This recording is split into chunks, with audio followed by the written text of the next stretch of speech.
German sips with a grin so wide. Pogs on the table can't hide his pride. Creator in the corner starts to glare. Madness sparks and hate fills the air.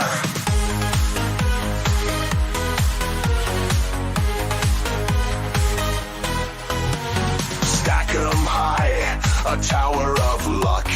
Germans winning, it feels like pluck. Alice Matt's fury, a brewing storm. Visions of pogs in every form.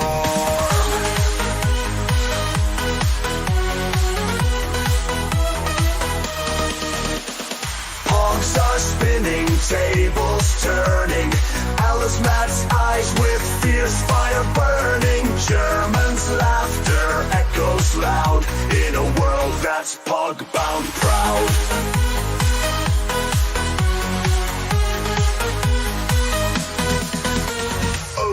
Matt sees and he's mad insane. Eyes on fire, can't take the strain. Pogs and pieces drive him to pain. His patience snapping like an old chain.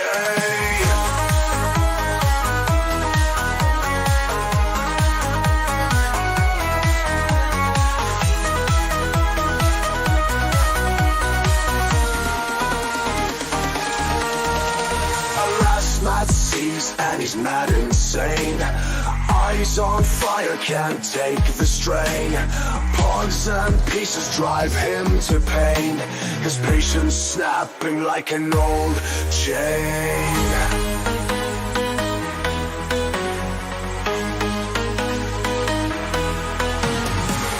Du wirst nie gewinnen, Entenmann.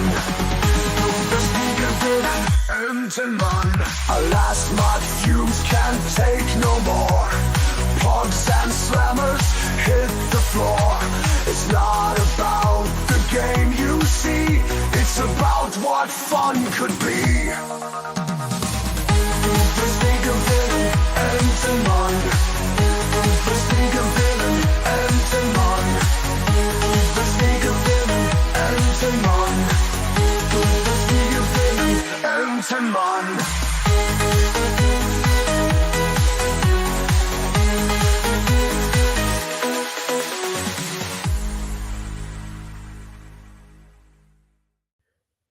You know, it's bad enough. It's okay. Nuance. I gotta think nuance here. Okay, it's bad enough that I post my PayPal link, right? I post it, at this point, it's all for aesthetics, because I know none of you people are gonna pay me. I'm not gonna get a single cent from you people because I violated your space. I made it impure. See, even my dog is pissed off. We made it impure. I know it's impure. We are a stain in y'all's reputations and image. We get it. So I just post it for aesthetic purposes. That's it. Just so I can look like I'm a legit creator. Just so I can look like I'm a legit content influencer. And then what happens? You allow this to happen. You let rogue mods like Carol come in here and posting her PayPal in my chat. Why are you mods asleep on this? What is wrong with you people? I mean, I know the hate for me is strong, but really, you're allowing this? You want to fund hatred? We were calling these people out for funding BLM during the terrorist ride in 2020. You're allowing Carol to take money from you? I thought we were against terrorism, but I guess I was wrong. See, only my good friend Massive Panda understands me. He's the only one that shares positivity and love. Yes, tonight's gonna be a blue night if you're a fan of the Smurfs. Yes, a bit of a deep dive, if you could say. Yes, I know they had pogs. There's got to be a term for people like you. Because you know how train lovers have foamers? So I wonder what pog lovers are called. Probably something nasty. I'm going to find out. I'm going to do a deep dive on that. It says, I guess we're going to be doing a deep dive into these blue, freakish, tiny folk. Oh, yeah, this is interesting stuff that I found. And if you are in my Discord, I have a room where I have materials for streams where I posted some links regarding the Smurfs, including and I'm jumping ahead a little bit, but including the 1975 animated movie that was directed by their creator Peyo before Hanna-Barbera took over for the American TV series. This is interesting stuff. But yeah, go ahead and fund Carol. Go ahead and fund your terrorism. No, it's Aunt Jemima. It's Aunt Jemima. Boom, boom, beauty, doo, doo, doo. Aunt Jemima. I'm gonna make you guys embed that in your heads forever. You don't deserve a cent, Carol. We just got started. No, I know it's worse than poggers. I'm gonna find out. I'm gonna find out, and I'm gonna stamp it on Helmet's head. The way his people stamped it. I mean, I'm not go there. I'm not gonna go there. James Hurley says, D-boy, what's up? What's up? Hello, James Hurley. Welcome being here. Oh, we're being watched. Guys, we're being watched. CBR's in the chat. He's gonna hack all your routers if you go rogue. So I see. He is. Oh, he's ordering violence. Damn it. I didn't call for this. I really did not call for this. My queen doesn't deserve it. You stole my heart, you intercepted it. Now you're gone, have to accept it. Did I meet your mom too soon? Or did I do what I always do? Yeah, we made it to the 50, and then you kissed me. We made it to the 40, a new love story. We made it to the 30, and you did me dirty right then. You put the end in tight end, and as I touched down, just like you in a game, I'm in another town, and nothing feels the same. Wish I could go back when we met that day. Oh, whoa, and throw a flag on the play.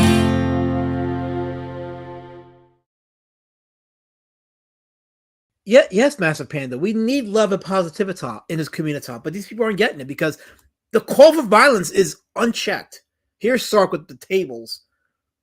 I mean, this should be illegal. The First Amendment should not protect this. I don't think it should. You don't. Okay, what's wrong with my queen? You don't gotta stay if you don't like my queen. We are all Taylor fans. Taylor, what the fuck's your name? Taylor Swift. Yes. Never mind. I botched it. Forget it. I'm a hack. JV says, if we're doing promos now, get Kirsch merch at. Oh wait. Oh, you can't promote on my channel. You can't promote. No. See, I'm the creator here. I'm the one with the product.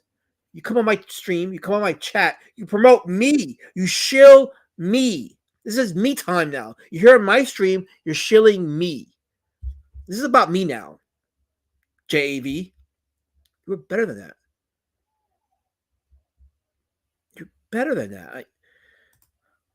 Hothead, I'm going to let's keep it real. If she was sleeping next to you in bed, you wouldn't kick her out. Let's just be real. Okay, let's just be real. I saw this on Twitter, and I want to share this with you. This was shared with me on a DM group. Yes, I'm important. I know I'm important, but yes. But I wanted to share this with you. Actually, let me put my phone on for a second. I want to make sure that that doesn't show at the 2 frames a second. So I want to make sure that I'm not let's see here. Okay. As the chat continues, it's magnificent terrorism on me. Unprovoked, by the way. I do want to emphasize that all this violence against me is unprovoked. All of it is unprovoked. So I don't think I'm gonna see what you guys are doing, but I saw it by our good friend Stone Toss. I think we may have the definitive Harry Potter. I could be wrong, but I think this is definitive. In these anti-racism classes, my ass will attempt to penetrate your ass's mind. Thank God you said mind. Should my ass find any memories that reveals your ass to be a racist, we'll be sending your ass to Azkaban prison, you feel me? Now, any questions your ass want to ask? I do have one, actually. How is it that you can evidently pronounce arse correctly, but you're incapable of pronouncing arse, which is basically the same word, but with a curse sound at the end? Another word that ends in cuz, motherfucker, Protego your ass. Time to set up my 4chan account. I wonder if it still counts as racist if no one's around to hear me say it. Wow, and these don't even list the per capita numbers. Stop it! Shit, Pala. Next time I'm gonna see your ass combing your hair and growing yourself a yee-yee-ass mustache. We've been at it for 10 seconds. If I could just rest. Racism don't rest, Potter, so we can't neither. Now sit your ass down. Protect your I'll have 2 number 9s and number 9 large. Now that is some tasty fried. Okay, what do you mean what Stone Toss was? Stone Toss is a comic book creator like me. He makes strips like I make strips. By the way, if you haven't subscribed to my Twitter, or X, it's X up. I'm still calling it Twitter. I post 2 strips every week. Road Warrior Drake, Son of Skullkill. And after reading a bunch of Stone Toss comics, I'm like, you know what? I can do my own strips too. Not as deeply political as his, but still fun, sometimes topical, because why not? No, Sark, we never figured it out because it never happened. That was never the topic of conversation. Just because his name is pronounced a certain way, Jacques Pion, doesn't mean that that's what he was doing. Come on, stop being an American. Be cultured like me. Be international like me. Don't assume that people's names sound a certain way. I mean, it must mean that they're a certain way because we're in the gutter. Don't do that. Oh, look. FUN now in Harry Potter. Yes. Yes. 2 number 9s. Says Oddhead Studios. Yes. Guidance was, you didn't know him last time. You never heard of him. Why are you gasping? What are you talking about? What is this? Listen to me. I think you need to hear me out, Guidance Room. You need to hear me out. Because I don't think you're getting it. Okay? But I'm a content creator. You need to respect me, because if not, this is not going to be good for you. Chicken!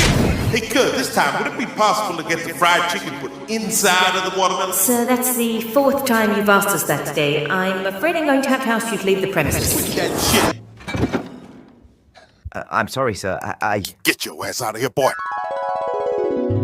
And then he called me the N-word and he left. I'm terribly sorry, Severus. That sounds like quite the ordeal. Damn straight. I'm gonna need some reparations over this shit. Perhaps we can order some fast food to help. Wait, hold on. Hold on. Help me. What do you mean, Tom McFarlane just spawned? Stop with the pog porn. Stop it. This is my channel. We're here to promote me. Me. Okay? Me. We're promoting me. And what am I doing? I'm a creator for the character Road Warrior Drake, and currently shilling and promoting the 2nd book in the graphic novel series, Beast Citizen Road Warrior Drake. It's going to go into print next week. I already contacted the print shop, waiting for an estimate so I can send the files over there. And the plan is to get all the books printed by the end of this month so I can start fulfilling. And then once I start doing the convention circuits next month, I will have copies to sell to live people. So that is the plan now. The first 5 pages plus more are available at roadwarriordrake.com, which goes to the Fund My Comic page. And you can see the artwork there. You can see the first 5 pages there. See some of the material there. That's what I do. This is what we show. We show Road Warrior Drake. Helmut, not your stinking pog fetishism. Road Warrior Drake. That's what we show here. So, yes, you can get that. You can get that here. So, let's show more Smurf. Okay, so apparently nobody cares about my stuff. Nobody cares about my books. Nobody cares about me. You know what? I'm just go off and die. That's it. Fuck it. I don't care no more. Just for that, here's one more intro. Actually, no, we need one more intro. Fuck it. Never mind.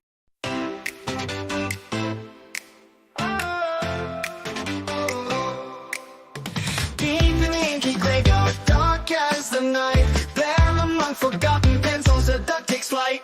Al is not the history duck tells us forgotten tales about creators long lost in a cabinet frail. He's been putting in a mile of research. He quacked up every flock perch. This Irishman aggressively knows his stuff. He's here to share the truth without a bluff. Duckman, oh Duckman, extolling the dead. Duckman, oh Duckman, what's got in your head? Simmons, Emerson, Panther, and Ray, ancient artists surviving off of vodka and Ben Gay. Alice Mack, Duck of the Indies, Malin's favorite E-Thap. He knowledge of comics far off the old rap. He swims out of the lanes to find hidden bayous, strange creators, and obscure adult new. Duckman, oh Duckman, extolling the dead. Duckman, oh Duckman, what's got in your head? Simmons, Emerson, Panther, and Ray, ancient artists surviving off of vodka and Ben Gay. So hang with the quackers deep in the comic graves. See Alice Matt's treasures, the sort that he craves. Do you know about these guys and do you care? A Duck Lord is willing and he's got plenty to share.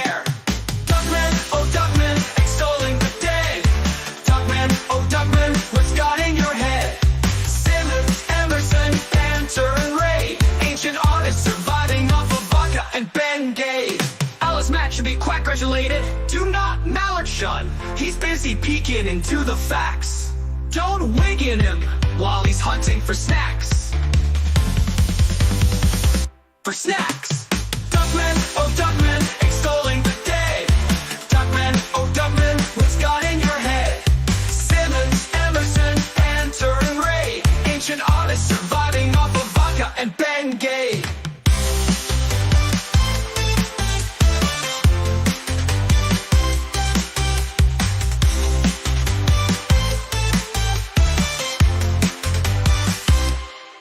Alice Mac to be quack gratulated.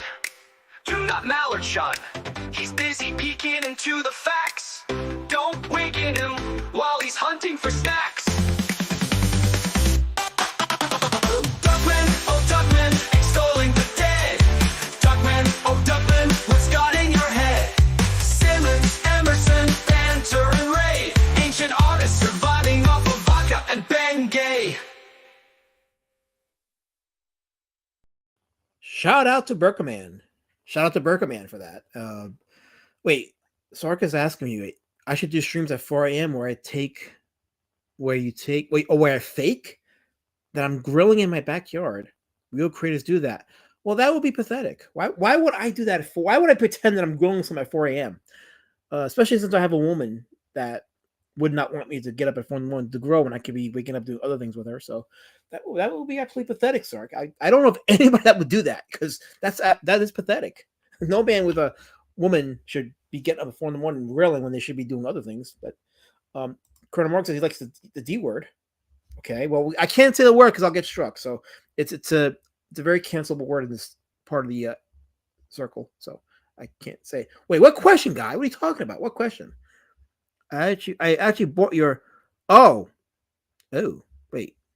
Okay, so yeah, it's going into print next week, and I'm hoping to start fulfilling I'm pushing to fulfill by the end of this month. That is the plan. That is the plan, because I want to have physical copies to sell on my convention circuit starting next month.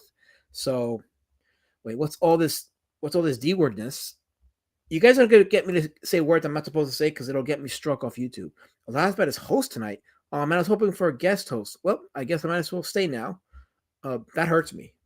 That tells me that you don't consider me significant, even though I'm a creator. And me and Todd McFarlane and Frank Miller were in the same networks. We're in the same industry, but you guys don't respect me for some reason. Like I don't get the reverence that you give those two, because we do the same thing. I don't get it. I just don't get it. But wait, what is a woman? Oh, there's a documentary about that. So if you guys don't know what a woman is, there is a documentary about it. I suggest you check it out. It may help you with answer that question. Hopefully you'll get a scientific answer. So I am a known fan hate. I am not Gat Hanzo, Predator 7. I actually like my fans. I am not Gat Hanzo. I do like my fans. So bring on Helmet. Does he want? Did he say he wanted to come on? He didn't say anything about wanting to come on. He totally didn't say he wanted to come on. So, oh wait, what do you? Wait, what is this? What are you sending me? What are you sending me? This is sick and disgusting, Helmet. This is sick and disgusting. Why are you sending me this? This is absolutely sick and disgusting. Let's go back to this. This is what I wanted to show you guys. This right here, what you're looking at right here, is the first drawing done by Peyo for the Smurfs. So this is right here. This is the first official drawing that he did for the Smurfs, which is his creation. Now, who is Peyo, you're asking? And I'm jumping ahead here, but Smurfs had a big fan base, and a lot of people don't even know that they had their origins in the Belgian comic scene in the 1950s. A lot of people don't even know that there was a animated movie from 1975 that predated the Hanna-Barbera cartoon series. But yeah, this is the first drawing of Smurfs that Peyo did. And I know. I am pronouncing it correctly. For sure. It is definitely Peyo, but that wasn't his real name. That was his pen name. His real name is Pierre Colliford. And he was born in June 1928. Pierre Colliford. And when he created them in the Belgian comic scene, they were called Les Stramps. I think I said it right? Les Strumps. Who's the Belgian in the chat? Am I saying it right? Les Strumps. I need someone to correct me if I'm saying it wrong because I want to be authentic. I gotta say it right. And I gotta enunciate it right. Someone's asking if people want to come. How about this? You guys send me money and I'll bring them on. No, because anyone come on. Helmut, do you want the link? I'll give you the link. Here, I'll just give it to you because no one's gonna pay me. Why would they pay me? People don't care about me. I'm not getting paid. It doesn't matter. So it's just not gonna happen. It's just not gonna happen. So fine, whatever. I don't care no more. I'm just gonna cancel myself. I don't care. Why should I not care? Hold on, I'm trying to figure out. Okay, here we go. I'm still trying to get this Talk Studio thing going. Copy link. There we go. I'm gonna put it. I'm gonna send it to this guy because if I don't send it to him, he will cancel me. He's known for doing that with his stupid POG fascination. There, I sent you the Talk Studio link. If you want to come on. If you want to come on. If I'm gonna knock you, Helmet, I might as well do it face to face or mic to mic. So let's see. Chat demands a co-host. I think you just want to undermine me. No, just because Spawn had a POG doesn't legitimize POGs. This is disgusting, irrational behavior by you. Of all things, you are on something special tonight, Helmet. Of all nights, you really are going beyond the pale here. Totally. Hot as the Smurfs have made some pretty good games recently. They called him Peyo because of all the peyote he did. True story, I think. Well, you said it's on the internet, so there you go. That's true. I sent you money for your comic. What if it was all... Okay, I can't say that because I will get struck, but yes, don't say that word because A. Brown CBR is in the chat. He's watching me right now, so I got to be on my best behavior. Rich, you do this. I go to Belgium to have my balls clean. Oh. Okay. Well, I think I walked into that one.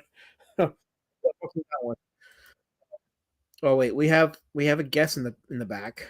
So, well, I'll play this intro because it's gonna get played at some point. So I'll play it right now.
Oh wait, I was supposed to add him onto the stream one night. There you go. You happy now? Yeah, and I'm hungry because you put that video up. Well, you should be hungry. You should. No, by the way, it's almost 3 o'clock in the morning. I'm not supposed to be hungry. Oh well, yeah. I forget you're in that part of the world. By the way, let me ask you a question. Do you agree with the sentiment that Belgium is just a border between France and the Netherlands? Belgium is not a real country. It's like fuck! What? Shire. Where's this hate for Belgium coming from? Nobody likes Belgium. Okay, I'm missing something. So can you tell this colored Yankee why that's the case? It's difficult to describe why nobody likes Belgium, and yeah. Well, I mean, I guess that's not the topic of the stream, but I just figured you had an answer. But there is a picture of Peyo himself. He looks a bit like R. Crumb. He's like the Belgian version of R. Crumb. A not pervy version of Robert Crumb. Well, it's funny because R. Crumb could dress just like this and still be kind of pervy. So I don't know. Here's right here. This is a comic from a magazine called Spirou Magazine, which is a French magazine that featured a bunch of comics. This right here was one of the comics that inspired Peyo. Do you know that Peyo was a fan of medieval comics? Oh, cool. Maybe he was a fan of Hal Foster's stuff. I hope Belgium and Germany don't do an Israel-Palestine type of thing. Oof. Why are we getting political my check? Leave the Belgians alone. We're trying to do comics. Bear says, "Hey guys, hey Lazarus, how's it going? By the time you classed up your stream, hey, screw you, Bear, screw you. Don't feed into him.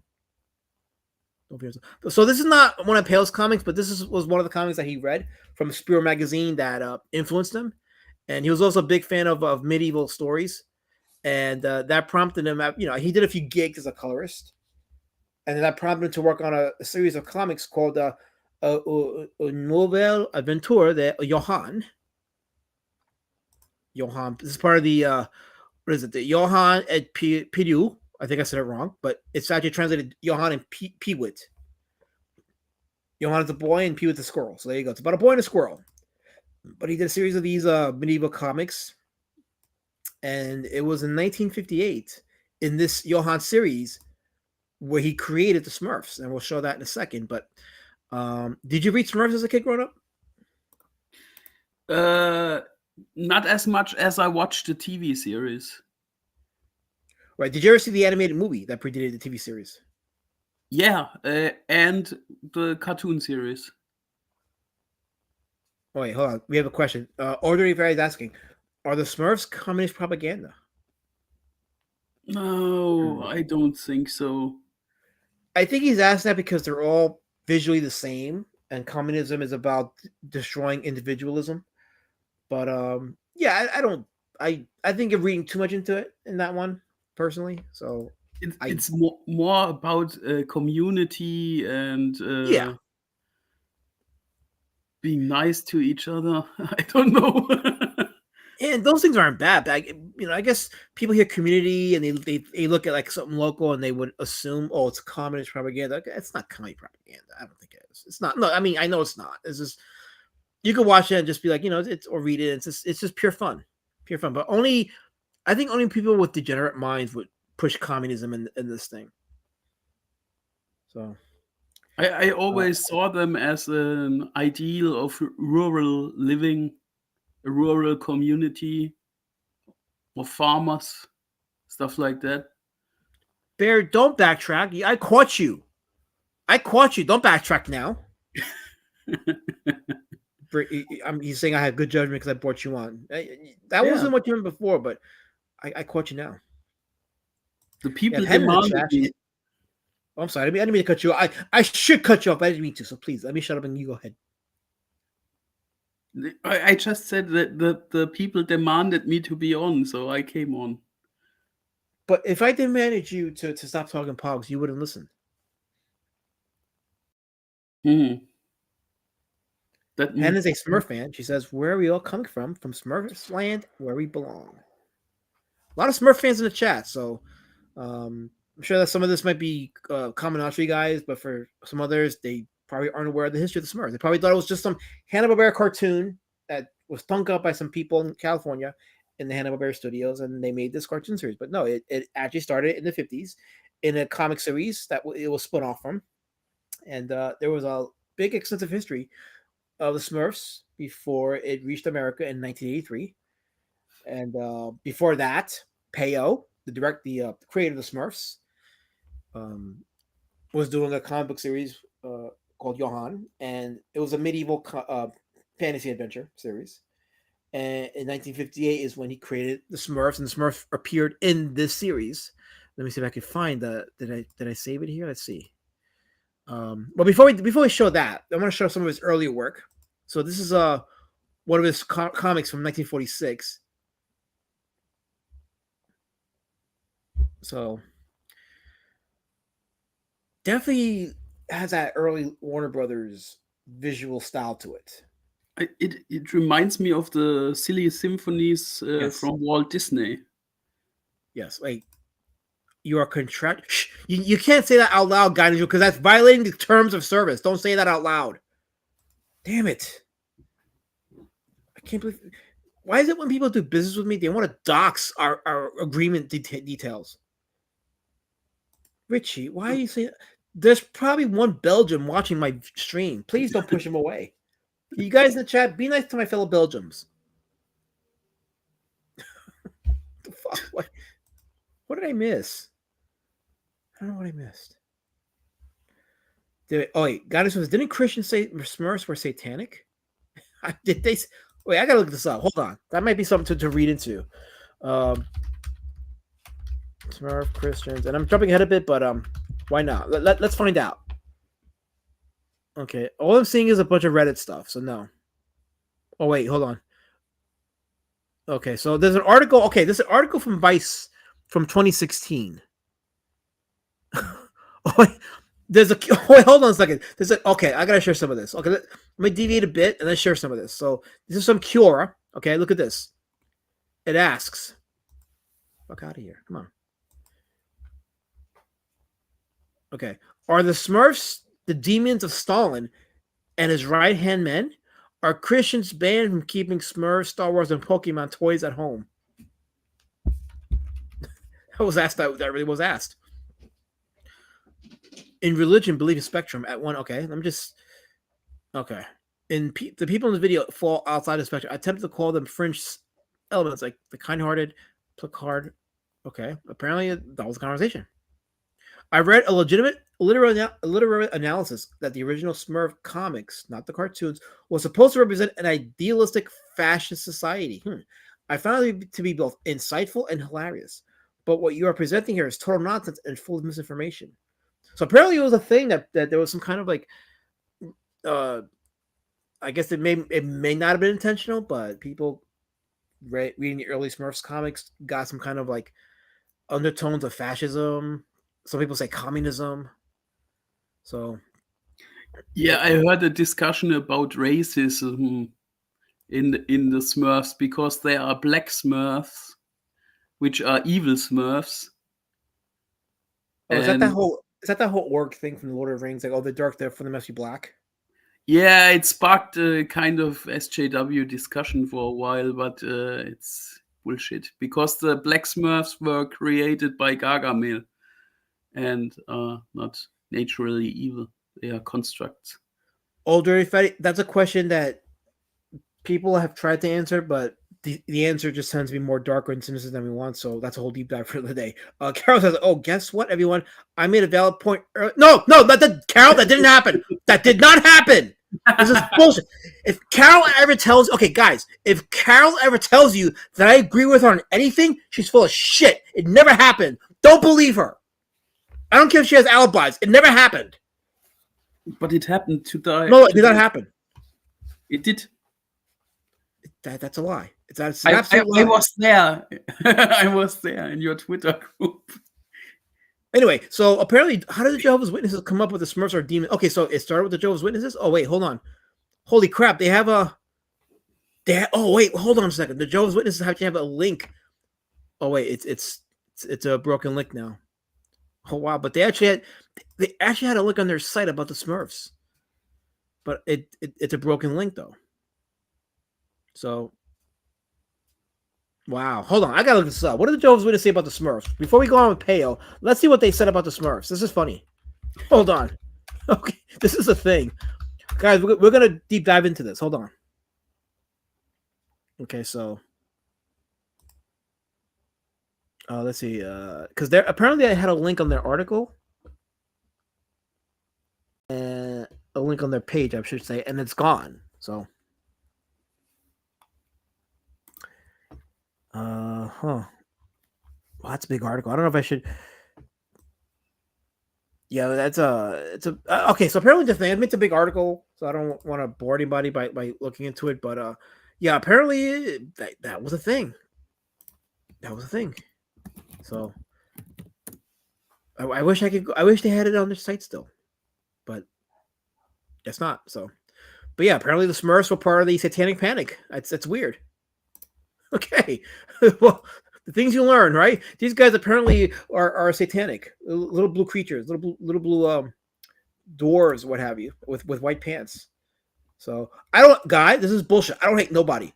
I don't hate nobody. I've given wrenches, but you have to understand there's a ratio that I must honor with the grays in the chat. The grays need continued representation because if it's all blue, then it's a fandom reject stream. I will never go blue. I told you that. KSS said, oh, look, it's KSS. He finally made it. I believe that the whole idea of the Smurfs being communist propaganda was an urban legend from the 1980s. Yeah, I think so too. I that makes sense because the 80s there was the whole anti-communism thing with Reagan and all that stuff, and entertainment was very reflective of strong masculinity. That's right. Peanut Head, I found a Guardian article about alleged anti-Semitism and racism in the Smurf. I send it to you. Yeah, send me that. I do want to see that. It's on X. Okay. Lady Shut Up has a hill to the chat. Sorry I'm late. Also, I'm driving at the moment, so I won't be able to respond to any messages till I get home. Drive home safe, Lady Shut Up band. Yes. Drive home safe. So, she's getting love in the chat. She certainly is. Hana says, it makes sense regarding the communist thing. Papa Smurf was the only one that wore red. And they had one lady, so I don't know. It's sinister. I don't want to think about it. I don't want to think about it. So, wait. Hen is saying I supported the D word against the deranging mob. Hen, there's a line. I have a waiting list in my chat, in my wrenching. So, you're still like a few people shy of it. I can't just bump you to the head of the line yet. So, what happens is the more you come, the more you interact, the more you jump to the front of the line, and at some point, that's when I give you a wrench. But you gotta be regular here. Carol just comes in and forces her way into this thing, so I can't stop it. But Hen, you can turn this around, and when you do, I will definitely give you a wrench. But I need more engagement. Otherwise, because I actually had to de-wrench some people, not because of anything other than the fact that they just didn't come around no more. So if you don't come around, I'm just not gonna give you a wrench. I just won't do it. Carol says, and this is how he shows his appreciation. Wow, such a you know what, Carol? You lied about saying that I agree with you on something. That never happened. That never happened. You know what? That happened. And when I do, Carol, when I do my middle fingers be pointed squarely at you. Take that for a photo op. Ken says it's a theory. He says if Gargamel created Smurfette, the first female Smurf, that means that the actual Smurfs reproduce asexually. So the Smurfs technically wouldn't have a gender, would they? Why are you making me think right now? Stop making this too deep. It's a lot deeper than you think. See, Helmet? This is it. The hatred right here. This is the hatred right here.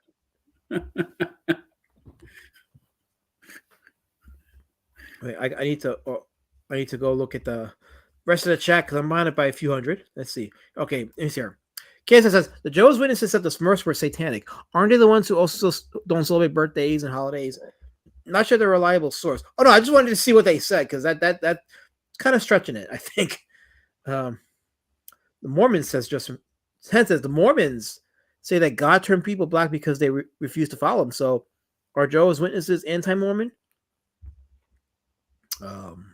Wow, this whole thing took a turn, didn't it? It took a turn. Wow, look at that. Already fast. Anything that takes your eyes off of God is satanic, according to Jehovah's Witnesses. Well, I mean, watching a cartoon is not going to take your eyes off of God. That's not. I think it's a little too extreme. Well, we have Mike S. Miller in my chat. How did this happen? It must be a slow night if I have Mike S. Miller in my chat. He says, "I don't hate nobody" is a double negative. Clearly, a last one hate that. No, this is not true. See, this is victim shaming. Okay, I'm gonna pause for a second. This is victim shaming right here. This is how you turn people against the colors right here. Complete victim shaming. You're supposed to be my shield. I brought you on as my shield. Why aren't you doing anything? I'm your friend, last night, but that's funny. You got people accusing me of hate. No, listen to me, okay? This is why I say, Helmet. This is why I say, when these racists chuck their spears at me, the wounds are deep and real. It's not right. Mass Bandits, I appreciate the looseness of the characters. Really noodle-like limbs and the simple but expressive eyes give it a really nice, fun look. I like to see more of this in the current era comics. Well, it goes back to Ethan Van Sciver's appearance on Pod Awful Stream. And what did Pod Awful say to EVS? He said about being more cartoonish, I should say. Yeah, cartoonish. Cartoonic. I can't believe I said that word. She's striking from the record. I didn't mean to say that. It's the drug. I mean it's the speech impediment. Cartoonish. Cartoony looks in comics never go out of style. They're pretty universal. People like it. It's a good visual escapist. Just is. Okay, I'm way behind the chat. Let me go a little more. See, guys, this is why you shouldn't give her money. There you go. Completely silence. Yeah, I'm behind by about 100 chats. Let me go back down a little bit so I can catch up. Okay, anything interesting besides the slander, they hate the racism, all that stuff? Okay, full-blown cartoonist, love it. Seeing heart surrounding a character's head to express love is damn near non-existent in modern comics, but I appreciate that type of visual communication. Oh yeah, listen, even like manga does that pretty well, where they use a lot of shapes and what have you when a character is expressing an emotion, exaggerated emotion. That's what comics are for. So, am I accusing Mike of Asian? See, you're making it about race. All I'm saying is I'm not a victim. I mean, I am a victim. I'm not the perpetrator. See what you did? Oh, damn it! Oh man. Oh damn it! I need to take a break. I got to take a break from the internet, from all this, because I'm here talking about Peyo and Smurfs. We had an interesting conversation about Smurfs being considered satanic panic. I don't get it. Oh wait, we have an update. Mass Venus, he purchased the Santo Sisters, the hardcover from Fantagraphics. It's on its way. Can't wait. Oh, I want a review.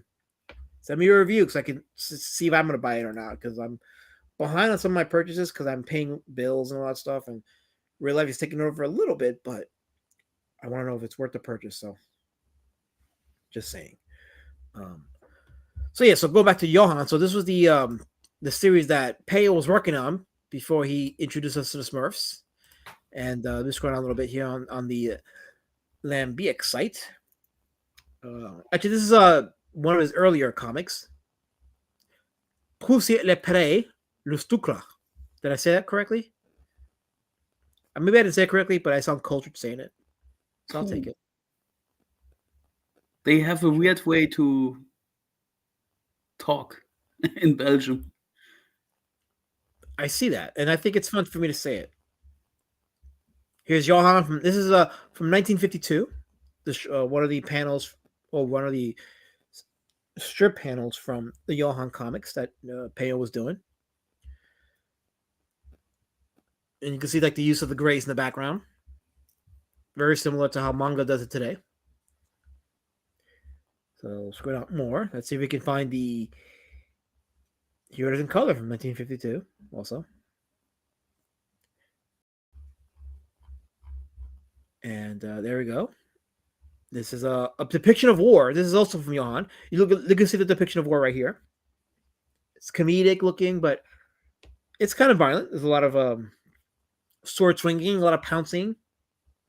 See, European comics did war pretty good. They didn't mince. They didn't pull any punches. They were literally a little bit of a Beetle Bailey inspiration here. I see it. So, this is from 1956. This is 2 years before he debuted the Smurfs. And the name of the story was The Flute with Six Holes. This is actually the name of the Smurfs movie from 1975, The Smurfs and the Magic Flute. We'll show that in a second. I'll show like a still. I don't know if I can show any of the clips because it's on the Smurfs official YouTube channel. I don't want to get copyright struck. So, there we go. There we go, guys. This is from 1961. This is what... this is not the first appearance of the Smurfs, but that was, one of the earlier appearances. So,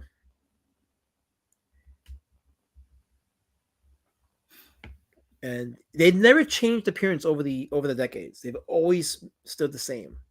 Now, I don't think Papa Smurf was in Smurfette definitely was not. Smurfette didn't come so much later. And by the way, for all you deviants out there, Smurfette does have a graphic novel collection. I did see it on Amazon. So if you want your kicks, I can't believe I'm saying this, but it's a thing. If you want your kicks, here it is right here. It's called Forever Smurfette. There it is. No, I don't care about that. There you go. the Smurfs graphic novels, Forever Smurfette. Yeah, that's where I got the thumbnail from, as you can see. And I know for a fact some of you are going to fap to this tonight. I know it. So let's not pretend.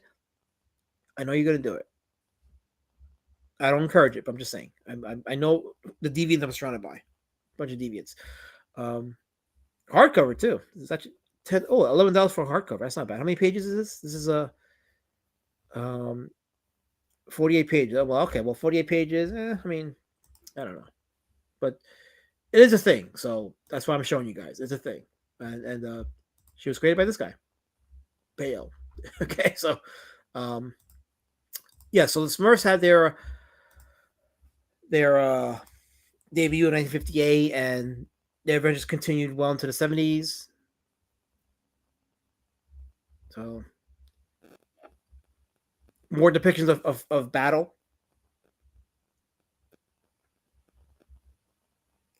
And consider this. So one of the problems I have with comics today, and we've seen it in our circle, is they don't really depict battle scenes pretty well.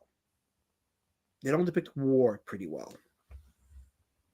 And just look how not basic. I shouldn't say basic. Just how, what's the best word to use?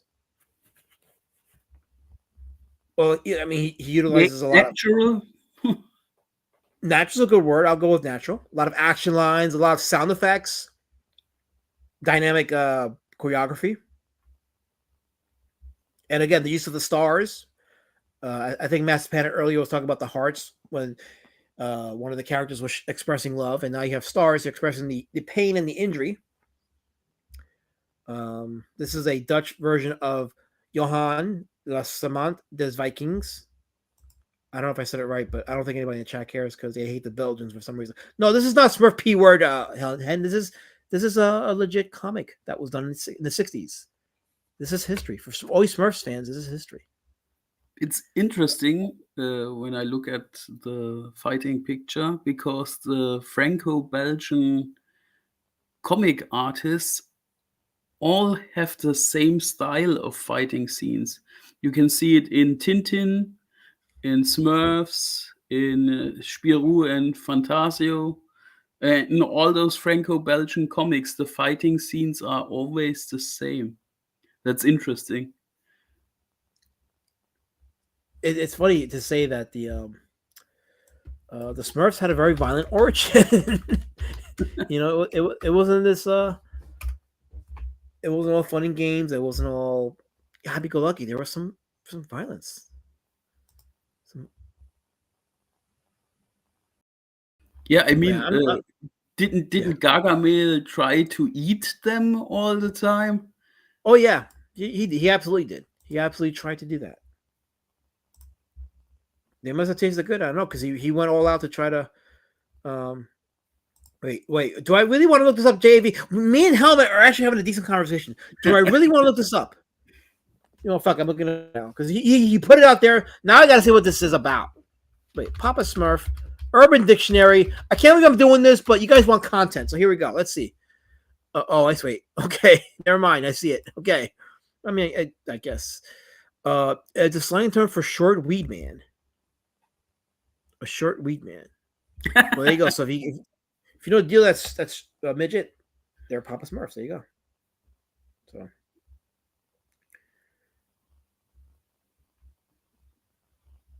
Hold on, I'm skipping some of these comments here. Okay, so how let's talk about the composition. The pacing. And I remember which stream was it? I think it was a Will Red stream. And I know some of you don't like Will Red, but I like when he has certain guests on that are actually learned. And I think it was Aldous the Farms. He talked about the Savage Sword of Conan and how the pacing of the panels are, and how like you could read Savage Sword of Conan and like in one page, a lot is going on. You'll see a lot of action, but the storytelling.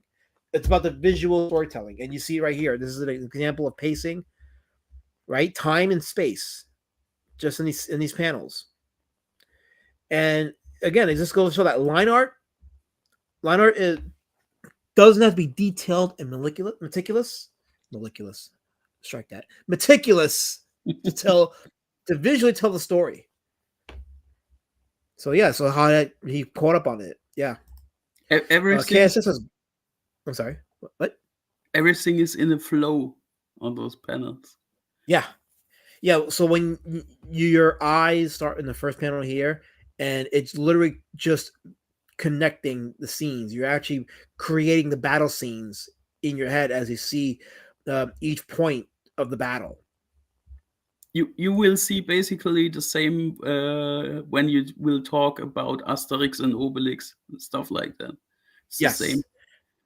KSS says Gargamel created Smurfette because Gargamel was an idiot who didn't realize it's clearly a biological reason there weren't any female Smurfs. So there you go. There you go, KSS. Gargamel is not the smartest. No. Mads Bennett says, yes, bring back Stars the bird circling around the character's head after he gets smacked or stunned. Oh, yeah. These are things that they're missing today because they're taking comics a little too seriously. We got my views are shifting in the chat. He says, just look at Liam's boo. He left out all the dino battles. Yeah, people want action in their comics. Like, if you're going to do an action story, like, for example, take Godlike. Virtually no action in that book, even though you advertised it. Just don't promote action and not have it in your books. Shouldn't do that. Mazpan says, yeah, Helmut's right. This does bring to mind Gru, Tintin, Usagi, Jimbo, etc. Yes, exactly. Massive Panda. Yes. And Asterix and Obelix, totally. Even the costumes, the depictions of the guys there, it's the same in Asterix. KSS says, you know the Guardian gnomes, hypothetically, if they went to war with the Smurfs, who would win and why would it be the gnomes? Oh, that's a tricky question. Oh, he says the gnomes have magic. They have? Well, according to Hen, they do, yeah. They have magic. Oh. That is a gay ass debate. We're not having that here on my channel. Predator 7 says David the Gnome was cool, and he was voiced by Tom Bosley of Happy Days fame. I remember that cartoon because that was one of the first cartoons I watched when I got cable back in the 80s, and I watched Nickelodeon during the daytime Nickelodeon was known as Nick Jr. And David the Gnome was one of the programs they had on during that time. Didn't that cartoon come from Scandinavia? It was definitely from overseas, so yeah. Yeah, I think it came from Scandinavia and not only the cartoon location, but also it came from there. Wait. Hen is saying she's asterisks? They clearly stars. Those are clearly stars, Hen. Do I see stars, Hen, or am I nuts? It's not a gay ass debate. Gnomes would win because gnomes are awesome. They are the best. That's it in the story. I forgot Lady Shadow Ben's a gnome fan, so she likes gnomes. And she has to mute the phone before I go wife on her. There you go. Okay. Yeah, she's a gnome fan. I bought her a book of gnomes. Came in fiercely. Yeah, she answered that question. She was ready to frying pan my head. Yeah. Gnomes are part of the phase. Of course, they have magic as Hen. So now we're having a conversation about the lore and world building in my chat. Lore and world building. So yeah, so this is nice dissecting of this set of panels here. But brother, no one's corrected me if I'm saying it right. Les Schrumpfs. Is it Les Schrumpfs? There's meaning behind it. It's Les Strumpfs. And Strumpf is a German word and means socks. And I think they mean the caps that the Smurfs wear. The white caps that they have on. Right. I think that's the Strumpfs. You probably said it better than me. So every time I'm about to say it, just cut me off and say it. It's I don't know if that's real what I said. It's correct. I don't know, but that's my assumption. Yes. So there's a list of Smurfs names like Grouchy Smurf, Hefty Smurf, Sleepy Smurf. The final major characters appeared in La Strumpfette, where both Strumpf Poet and the only female in the village, La Strumpfette, first arrived on the scene. So Smurfette appears in 1966, and this is La Strumpfissime. I'm not saying it right, but I think I'm cultured. So that's from that comic.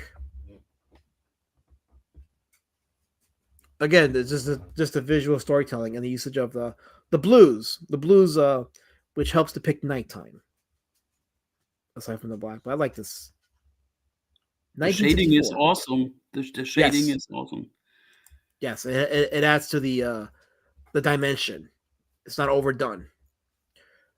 Fairies, pixies, elves, gnomes, all magical creatures. All magical creatures.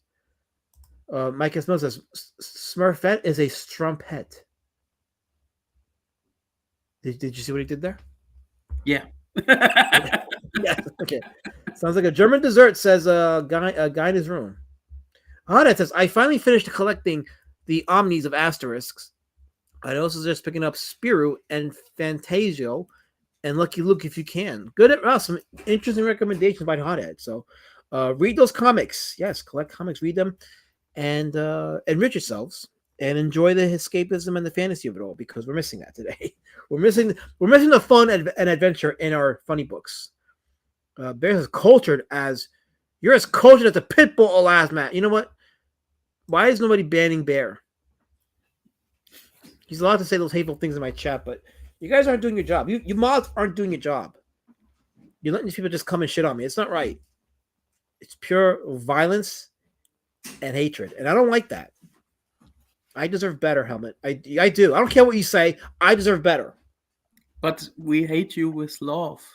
Anyway, so let's go down more here. So let's see. Okay, here's an interesting part of the article. It says adult double layers. General audiences often regard the Smurfs as purely a children's series because of its commercial exploitation in later years. However, originally Peyo and Yvonne Del Porte crafted great social parodies with the Smurf Village as an allegory for human society. Yeah, that's pretty obvious. In the Strumpfissime, there's King Smurf. This is right here. That's what we're looking at. King Smurf. Actually, you know what? I'm going to just open this image in a new panel so you guys can look at it while I read the article. So there we go.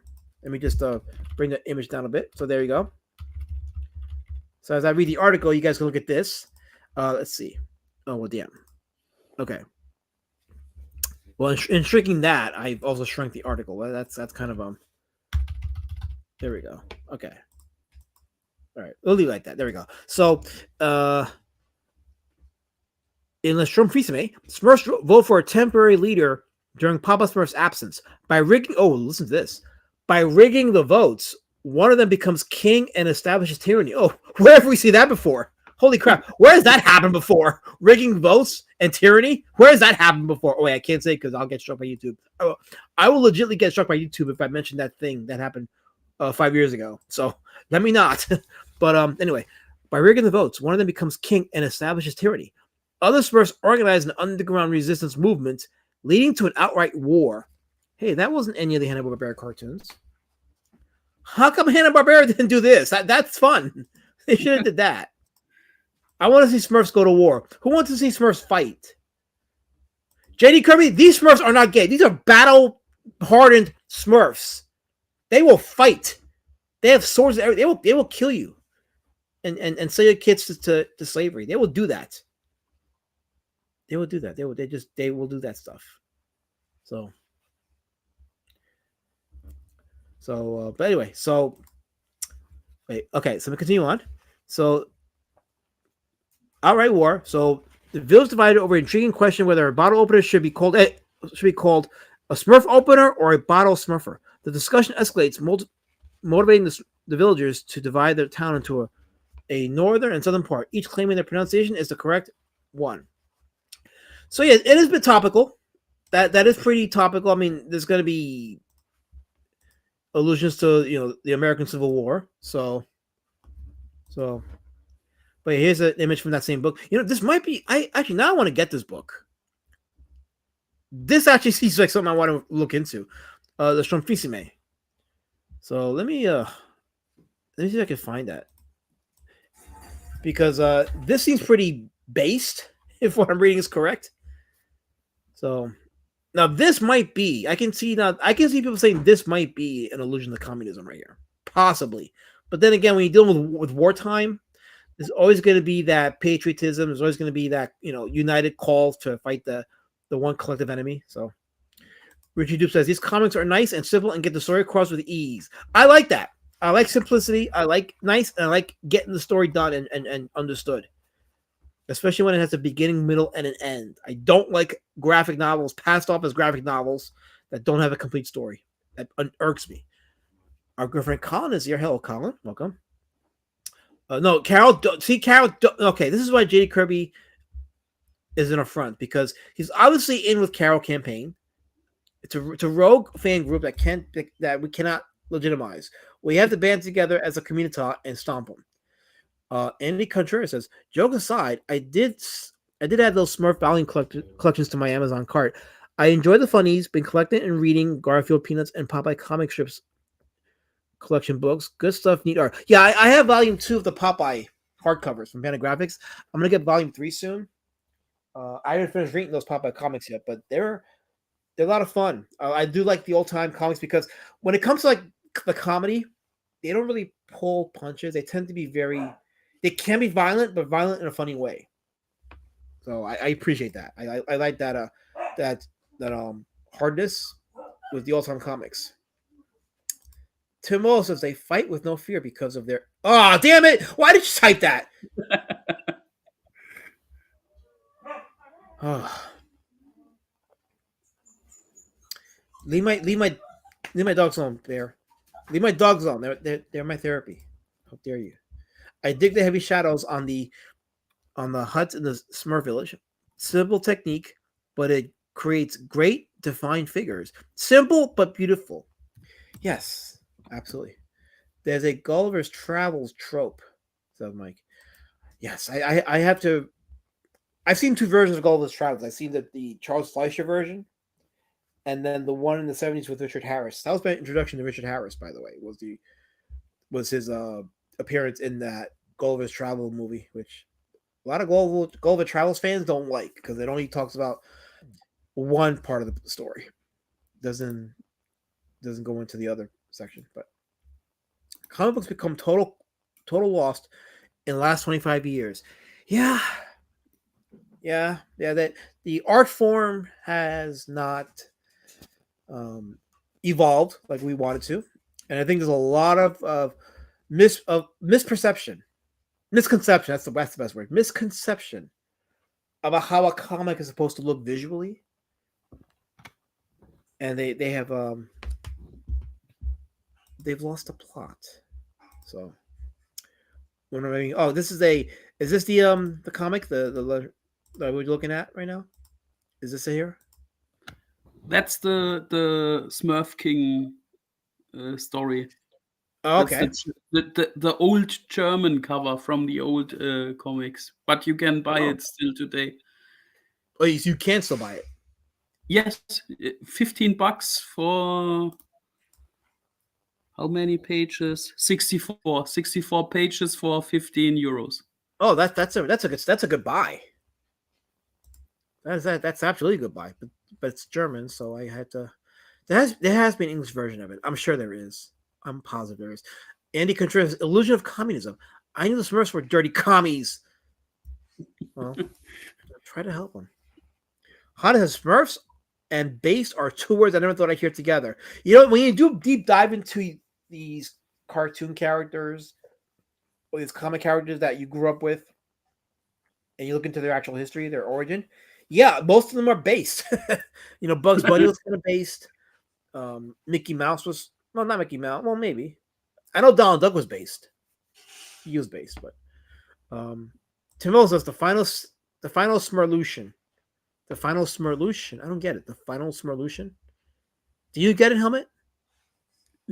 I can't legally comment on that. Okay. Well, there you go. Okay. Anyway, Kaz says, when I was little, my Tanta Martha gave me a book about the gnomes by Ryan Poravelt and Will Hugen called Leeuwenwerken van de Kopertour. I still have it. The art is pretty dope. Nice. Nice. See that's all time stuff. There's a lot of dynamic visual expression in these comics. Who doesn't love Carol Campbell? We don't speak that here, Bear. I'm not legally allowed to speak that name here, so don't do that. Don't type it up. No, this is illegal. You can't do that. That's Carol. I deny it all. I disavow you. I disavow 100%. Was that a shot Narwhal? No, that was a shot Narwhal. That was a shot at the Graveyard Shift Cyberfrog comics that just don't put complete stories in their books, and they don't know how to pace correctly. They don't know how to tell the story correctly. They don't give a proper beginning, middle, and end. You could tell a overall longer story through a series of books, but each book has to be satisfying in its own way. It has to have a satisfying conclusion so that you can anticipate the next book. So, let's see here. I don't know what respect you disrespect you talk about J.D. Curry, but you're next. You're next. This guy sent me a night letter last night. Can you believe it? Oh, yeah, he sent me a night letter. But a night letter is better than a shower call. I heard. Why do you attack my body? My body is art. That wasn't an attack to you. Wait, Old Dirty Fest. Do the Smurfs mushroom houses smell like feet? What does that mean? Why are you typing this, Old Dirty? You're better than that. How did you go from this image to feet? That was totally not necessary at all.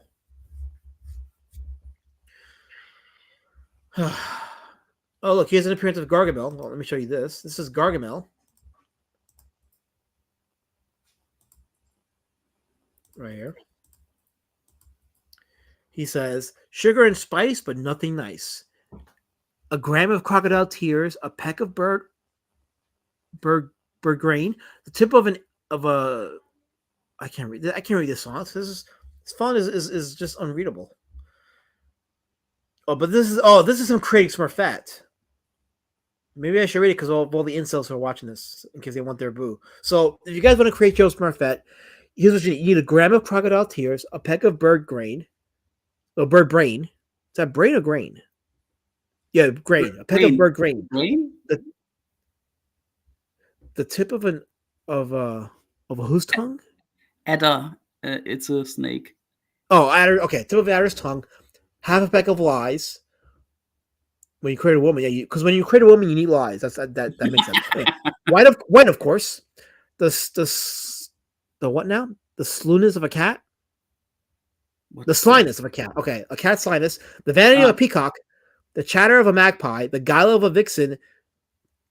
And the disposition of a shrew. And of course, the hardest stone for her heart. Wow, Gargamel is based too. There you go. Base as hell.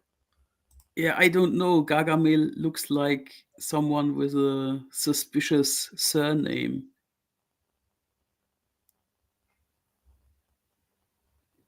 If you know what I mean. I think I do. See, look. She starts the violence, and then Tim joins her. Tim, why are you letting Carol groom you? Hothead, come on, you're better than this, Hothead. You're better than this. J.D. Kirby says, Smurfs are an allegory for Castro in San Francisco. Castro doesn't live in San Francisco. Oh, he meant that. Oh, never mind. I strike it for the record. That's not what I meant. Anyway, okay.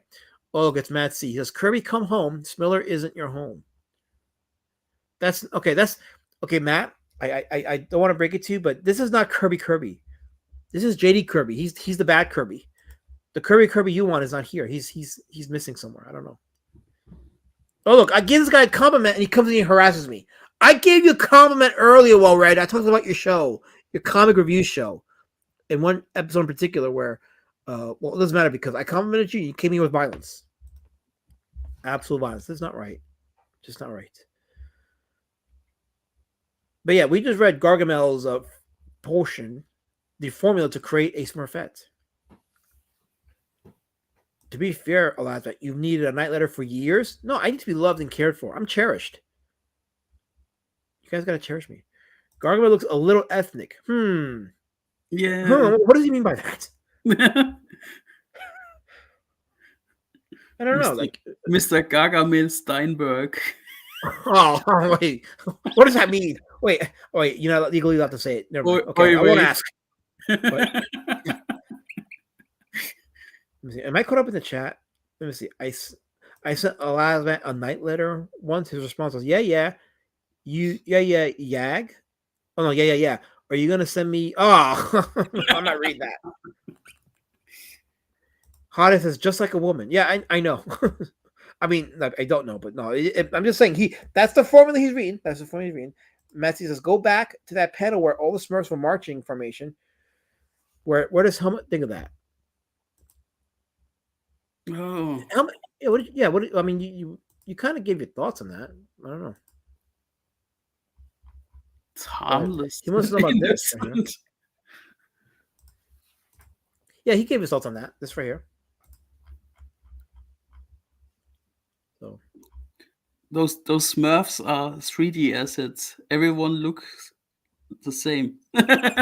You mean they were using 3D assets then? Wow. Yeah. Now I'm anti Peyo verse or something like that.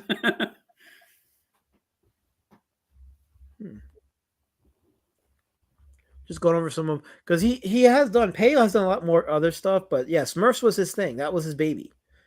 And when they did the animated movie in 1975, let me see if I can show. I don't know if I can show a clip,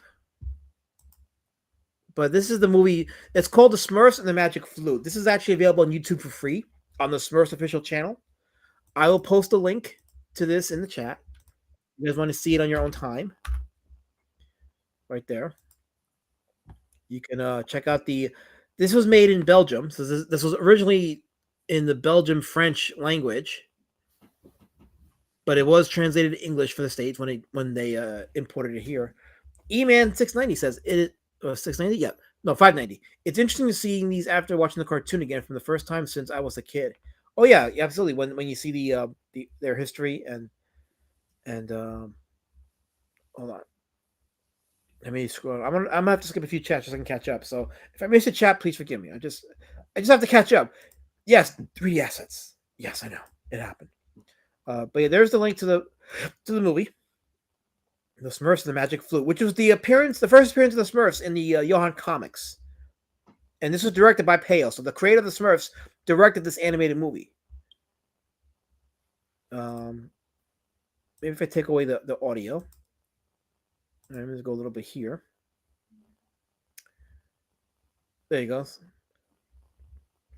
You can see they visually so the same. They never changed appearances, even when they were later adapted into the Hanna-Barbera series. But a lot more smoother animation. European animation, especially like Russian animation, smooth as shit. Very smooth animation. Very. Okay, JD Kirby, this is why you're banned. This is why. The comment was not necessary. You're ruining people's childhoods in this stream with this comment, JD. Stop it. Don't show for already. He doesn't deserve it. This guy came in here with violence on his mind. Don't show him. Don't sub to his channel. Whatever you do. Just don't do it. And of course, Colin showing his global comic site for The Emerald Man, his comic series. He's on issue 14, I believe, of that. So, volume 2 of Emerald Man. Yes, he finished volume 1. Now he's in volume 2. There you go. Right there. There it is right there. There's right there. So we're talking about Smurfs, but he wants to show his shit. There you go. Fine. Okay, you happy now? I showed your stuff. I hope you're happy. So, I'm kicking the D word tomorrow right in the bull. You know what? I hope you win $1 million, Will Red. How about that? Okay, correction. He's on issue 18. There you go. Issue 18 on the Emerald Band. So, but yeah, this is the Smurfs cartoon, the Magic Flute. So if you're a Smurfs fan and you haven't watched, I don't know how many people haven't seen this movie. Curious, like how many Smurfs fans have or haven't seen this movie? But yeah, YouTube has it for free. It's only an hour and 11 minutes. It's fairly short.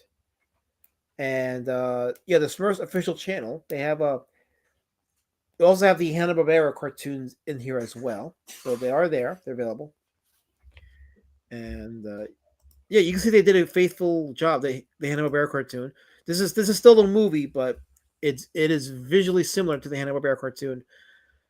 I wonder like how I'm sure it's more adult oriented. Not that they had anything inappropriate, but Europeans and the Asians, they tend to treat kids a little bit more with intelligence than we do here in the States.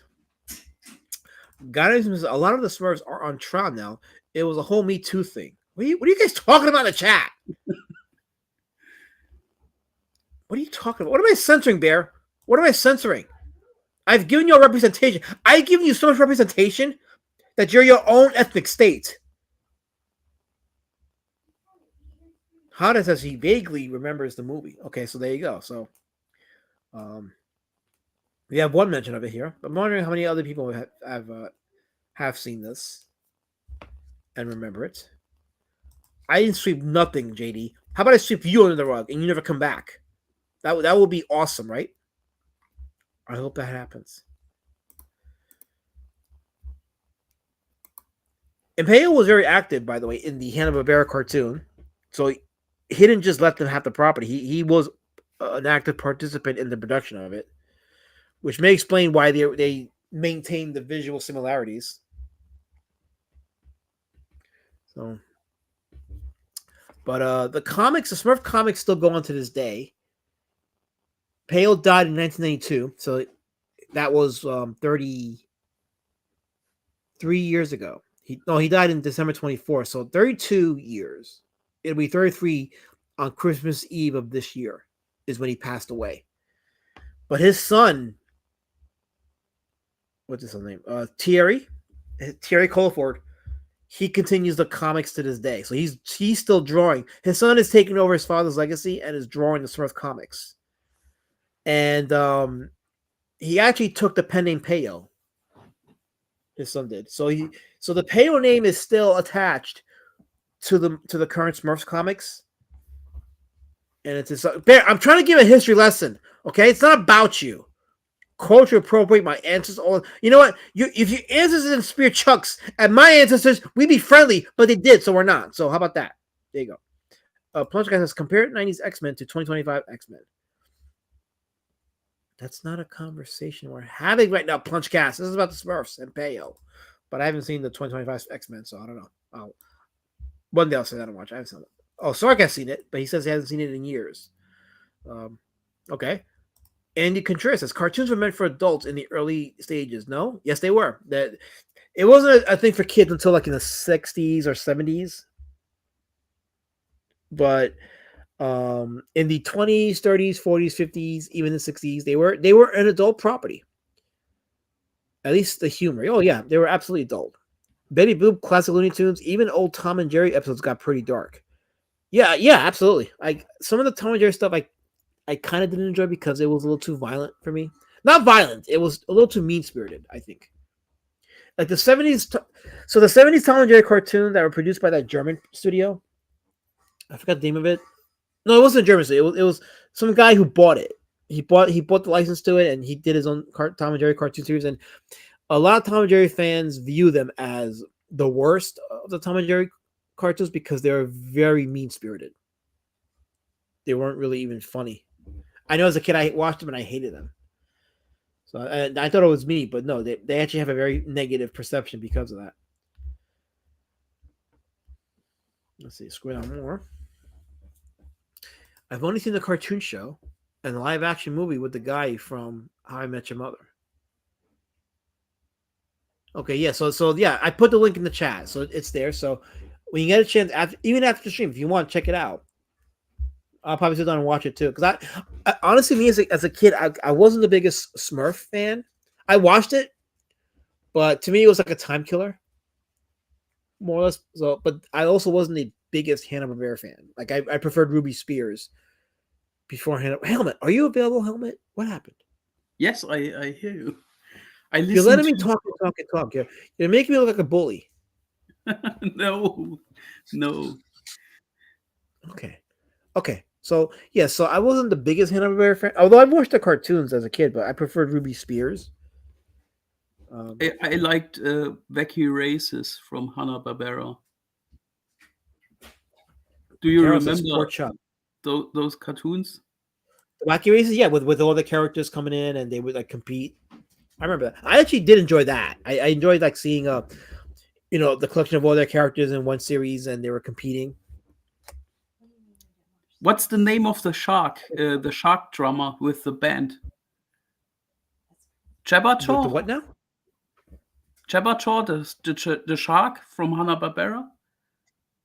Oh, I don't know. What was his name? I don't know what that was a shark who played the drums in the band with humans.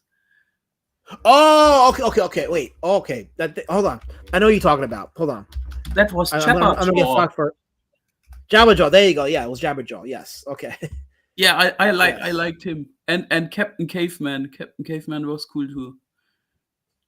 Okay, this says Gargamel's last name was Shelberborg. Scheißeberg means shitberg.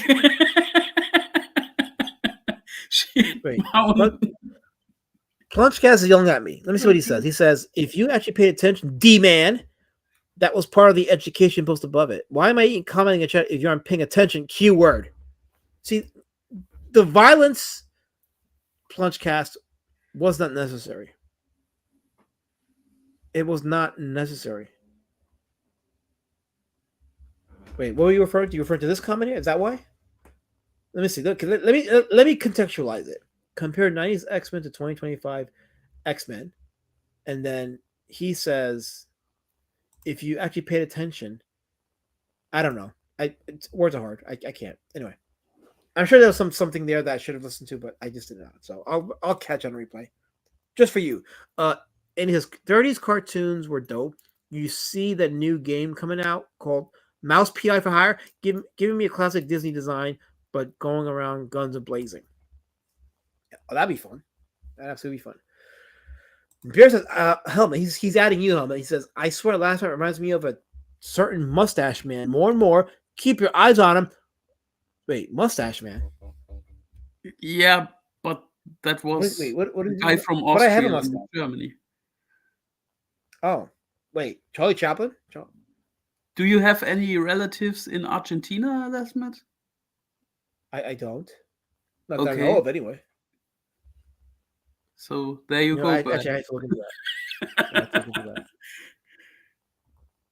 I don't want to be sure now. I gotta confirm something. Anyway, E-Man finally he says, I still watch those all Golden Age cartoons, especially Looney Tunes and Tex Avery. Fleischer Superman cartoons are still great to look at. Yeah, they were great, top-notch cartoons. Yes. How come the protagonist in How I Met Your Mother didn't sound anything like Bond Saget? That missed me out of the story. I don't get that. And I'm behind the chat. I botched your joke, Cases. I know I did. So you're gonna chuck me. I know you will. Okay, here we go. Mind struggle, says Hothead. Mind struggle. I don't understand, but okay. He's gonna struggle with his minds. Sure. So yeah, so the cartoon's available on YouTube. So check it out. And I guess I don't want to play it because I don't know if it'll get copyright struck, but it's just good to have. It's good to look at. But yeah, so Peyo's son continues the comics to this day. Let me see if I can find an example of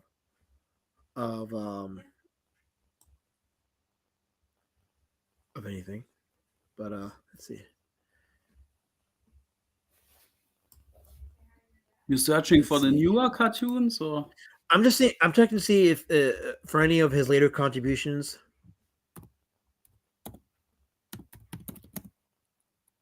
Let's see. So as I'm doing that, here's a picture of Peyo in his later years, and it says he was a lifelong smoker. So here, you guys can look at that picture of Peyo right here, lifelong smoker, and it says that his creations were transferred to Le Lombard. The deal struck with the publishing house included new Schrumpf's albums as well as new releases of Benoit Mercifer as one of his other comic strips. And Bale's personal favorite.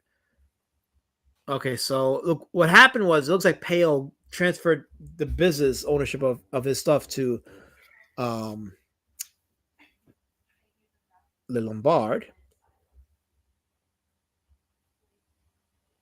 So they were handling all the business stuff. So that gave him freedom to work on the artistic side of stuff. So he was able to work on his comic, but he passed away in 1992 from a heart attack on Christmas Eve. Yes.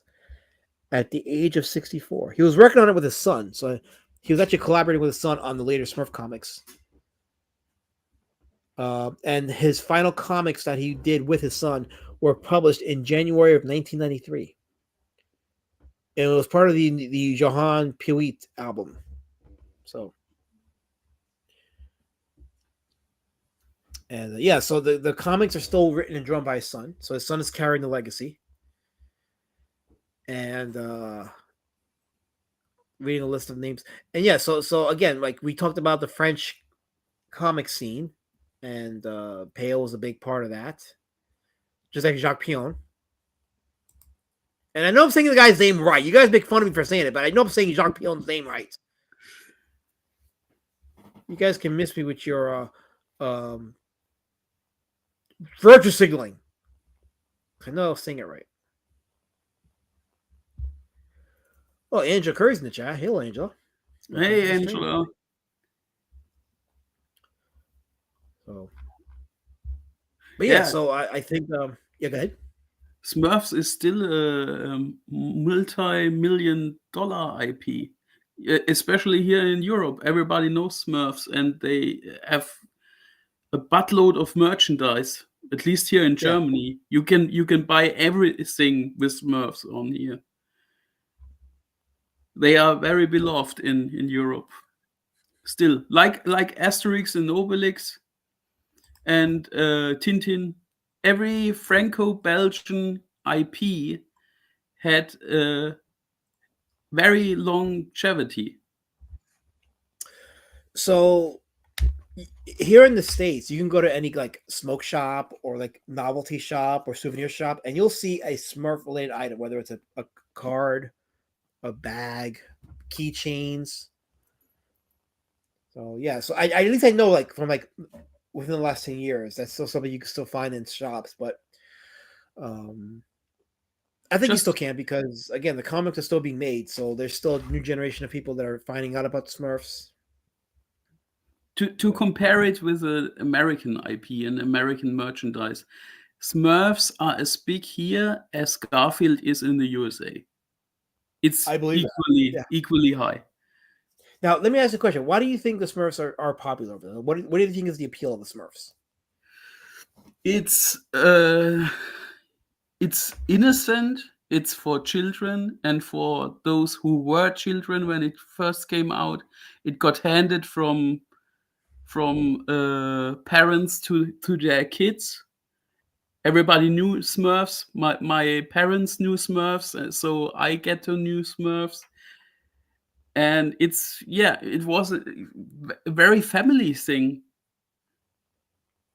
So you said the thing. You said because it was appealing to kids, and it reminded me of the last stream I did with Bone. Yeah. Just Bone, and how the success of that was dependent upon him reaching out to the younger audience. And a lot of comic guys, they get a little too edgy, and they only appeal to the older crowd, especially like middle-aged men. And they wonder why the comics don't do well, they don't have legacy, and they stick around for like 1 or 2 years, and then they just go away, or nobody talks about the comics because they're too busy talking about them being incels at 4 a.m. with a grill open.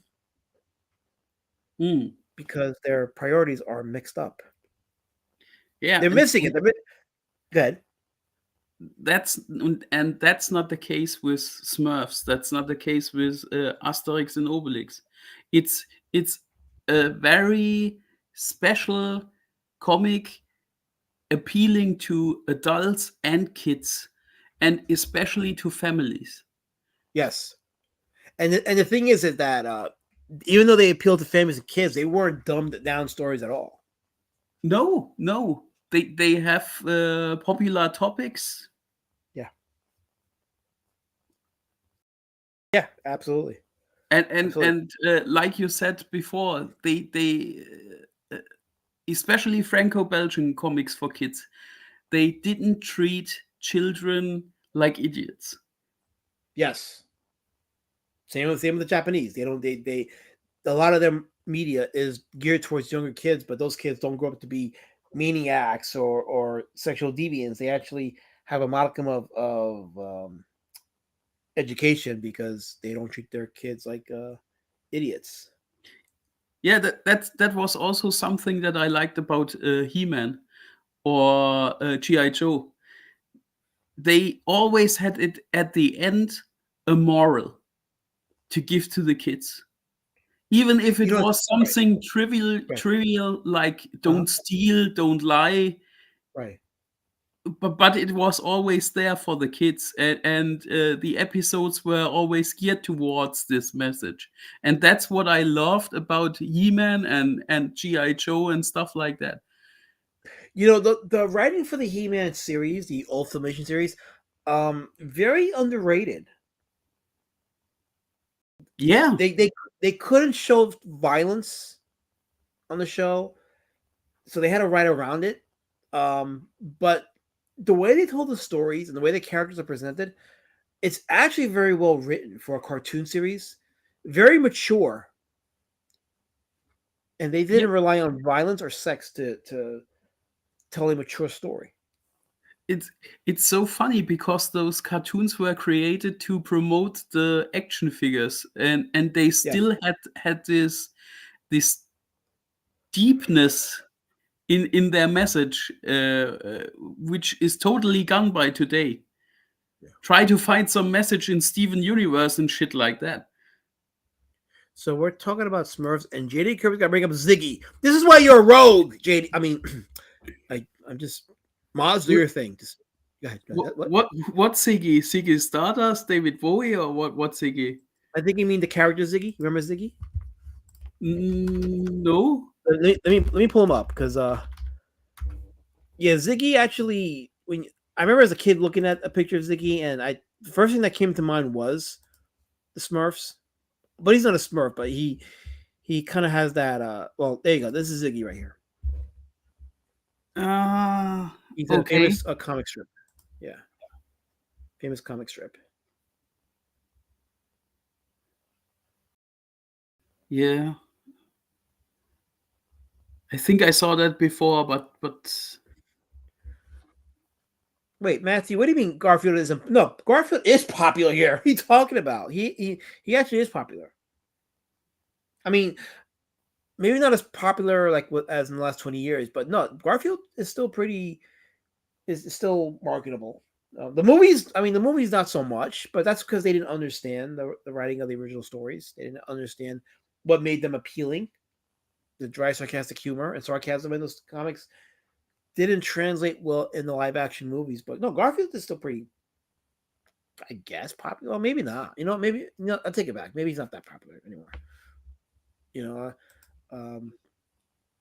But I enjoy Garfield. Like I've been collecting the large volumes of the comics, so I can have the entire run. Yeah, it doesn't take a month to draw a comic book or 5 years. Well, I mean, we're talking about a floppy. You could complete a floppy in a month. But graphic novel, it could take a year, maybe 2 years. I mean, it took me 2 years to draw Beast Citizen Road Warrior Drake, but that's 150 pages, that book. So it would make sense to take that long to draw that. But the points does stand. Like it shouldn't take you that long to draw a comic book, and you got to give yourself a deadline, give yourself some kind of like timing, pacing to get it done.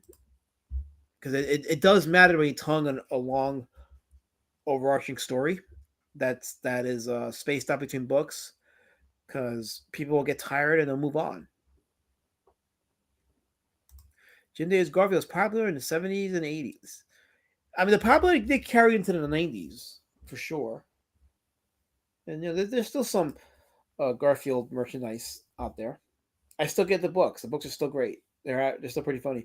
For as long as Jim Davis lives, Garfield will still be pretty relevant. And the day that man passes away, I'm gonna tell you right now, the day that Jim Davis passes away, it's gonna be a sad day for comic book because he still represents a sense of innocence and maturity that's missing in comics.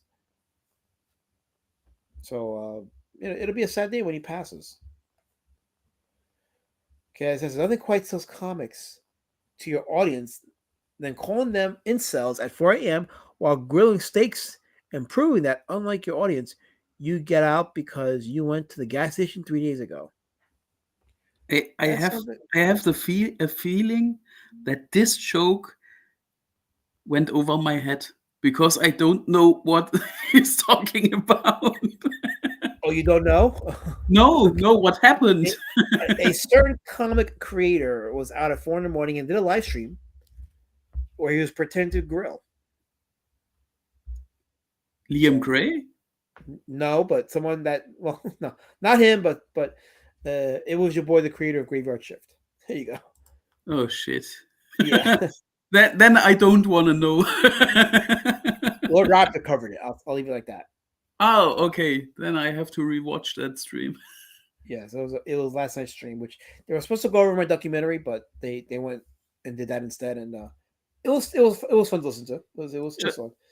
Just to be clear, it's about the fat guy who can't draw horses. That's yes.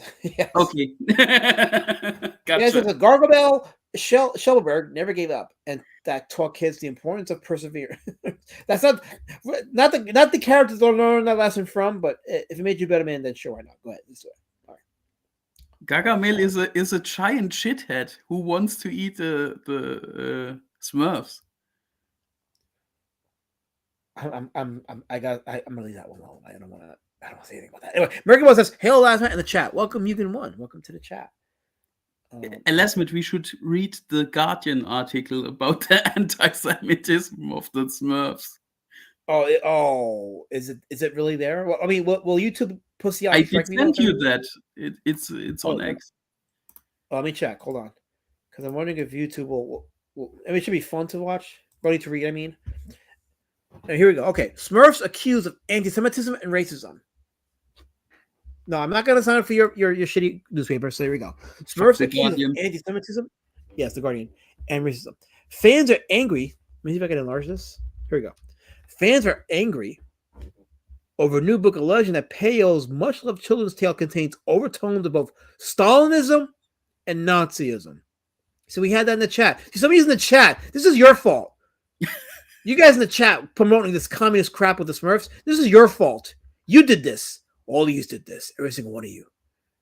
You all did this. People are so annoying these days about that. Anything edgier than Barney will get you red flagged. A parent actually told me my comic was inappropriate for his kid because my character has a sword. Yeah. Yeah.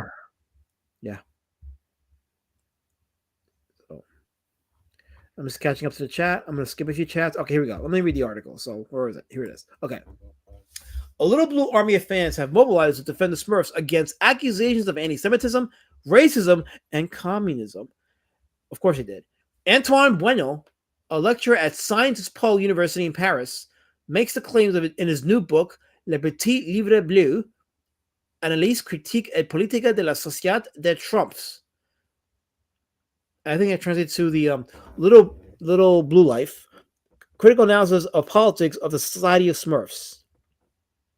Yeah, that's the book, in which he points out that the Smurfs lived in a world where private initiative is rarely rewarded, where meals are all taken together in a communal room, where there is one leader, and where the Smurfs rarely leave their small country. Okay, does that not remind you of anything? A political dictatorship, for example, asks Bueno. Going on to compare the Smurfs world to a totalitarian utopia reminiscent of Stalinism, communism.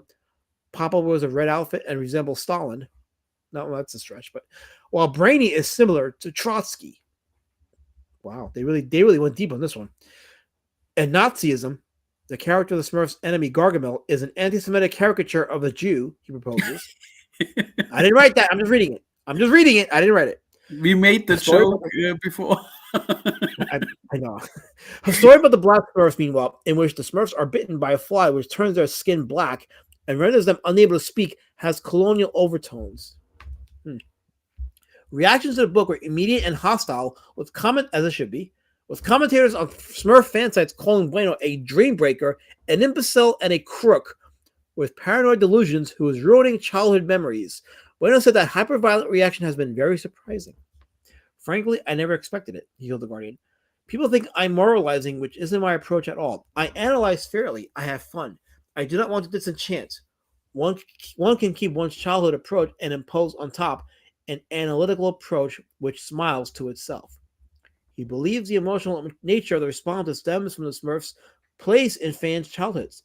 It's linked to childhood. It don't touch my Smurfs.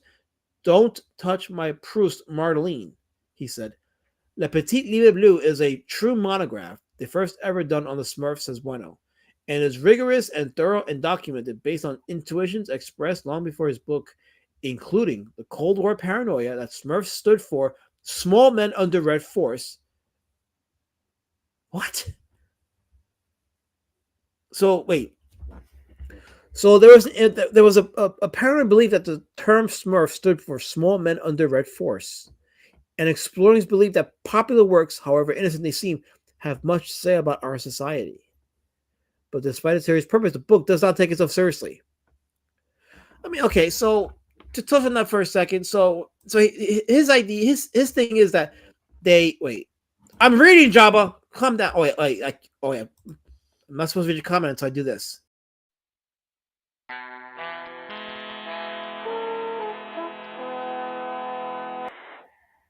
There we go. Okay, so now I can read your comment. So no, I'm not done. I'm here very well, very strong, very here. So much so here. So that's what they said in the article. Brain is Trotsky. That's what they said. So I guess I missed that before, but no, the idea of communing. Okay, so people got so polluted by what communism has done to redefine certain things or certain lifestyles that if something appears to be communist, then it must be communist. But the idea of congregating, for like things like eating or whatever, like that's all the local communities do. That's what local communities do. Apart from big government, apart from a federal government, that used to be a thing. Local communities are independent from each other. When they come out together, they get into festivities, or they'll eat together. I mean, human beings are relational beings. That's what a healthy community does. See, we are not opposite because of thanks to the lockdowns, people are so isolated. Even in areas that are densely populated, they're very isolated. And we forgot to commune together in the spirit of goodwill and enhancing relationships with each other. So something like this is considered communist simply because they're depicted as doing things in a group, but it's not a national dictator. So I think the analogy would work if Papa Smurf was a national leader, but he's not. He's a leader of a local community. It's not the same thing. That's when you know that this French guy is a leftist because he never experienced community in a sense of being together, working together hand in hand, and everybody's equal. So he wrote this fucking book and overanalyzed a children's comic, which is dumb in the first place, right? And then put his own agenda on it and put it over the Smurfs. That's what happened.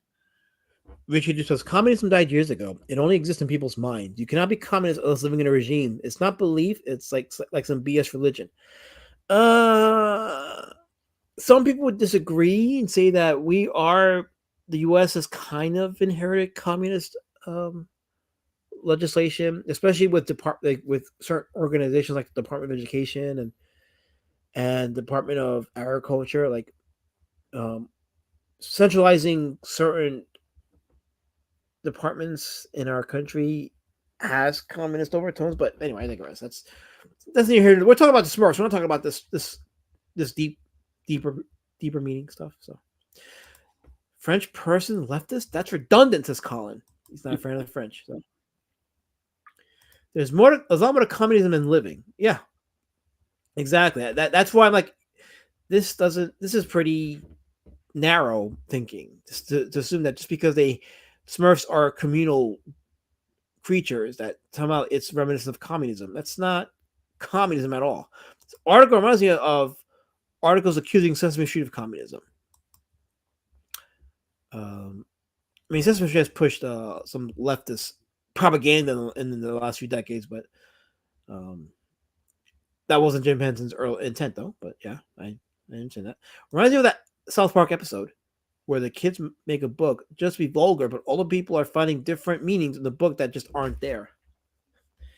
Yeah, that's funny you say that because people tend to give properties more meaning than they're supposed to have, and it's just it attests to the dedication that fans have over a property because it's so entrenched in their childhood. So, Sark says this frog doesn't know what he's talking about. Oh wait, you called him? Oh, you called him the F word? Oh no, that's sorry to all my French people that are watching, but I don't think you're frogs. I just think this guy's short sighted, but yeah. Andrew Chris, last one. Are you going to do a stream about the documentary? What do you guys think? Do you guys want me to do a stream about the documentary? You guys want me to do a Q&A? What do you guys think? I mean, I want to put a poll in the chat because I've been thinking about it. So let me see. I'm going to do a poll in the chat right now. Should I do a Q&A about the doc? There you go. Start the poll. Because I want to see people actually tune in for that. Like, I've been thinking about doing something like that, but I'm also okay with not doing it if people don't want me to, because I'm sure that the documentary itself says enough. I would say yes, but do it without a gay panel full of idiots. Oh, no. It'll be just me, by myself. Good. Yeah. It'll just be me. It's me answering a lot and pretty much burying myself on a lot of this, because I have a lot to say, too, about the events depicted in the documentary. But I didn't want to make it so much about my opinion as much as what had happened. And I think I did a pretty good job based on the comments. Not one or two people notwithstanding, but it also emphasizes why I do these weekly indie comic Outliers series, because it's all about the comics. It's all about creating IP, creating your worlds. See, Peyo created a world that decades after his death, people are still talking about it. People are still reading about it. People are still enamored with it, and they appreciate it. And it speaks to a greater conversation about how the indie comic space is infected with personalities that have made themselves a circus. They don't have enough confidence and faith in what they're creating to let that speak and let that take them to new heights. That ship has sailed a long time ago. And we have forgotten that comics is not, it's not you make a book or a story or a creation and you have to be up in front and center making an ass out of yourself just to sell the book. That's not what's going to create legacy. Is your stories endearing? Is your stories so impactful? And are the visuals so well done and so dynamic that people will, it'll be remembered because of how it speaks to them and how the simplistic nature of it is so universally deep.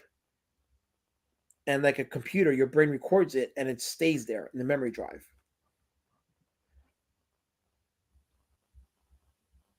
And I think about that every time I do these weekly series.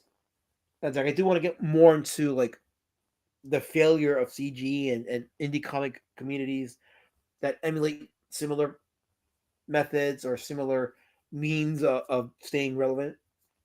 But all this shit about like making it your thing to go after other creators and not focusing on your IP and your world building is a testament to the failure of the model that was CG. And why when we ignore creators like Peyo or Jacques Pion or guys like One, the creator of One Punch Man, or Basil Wolverton,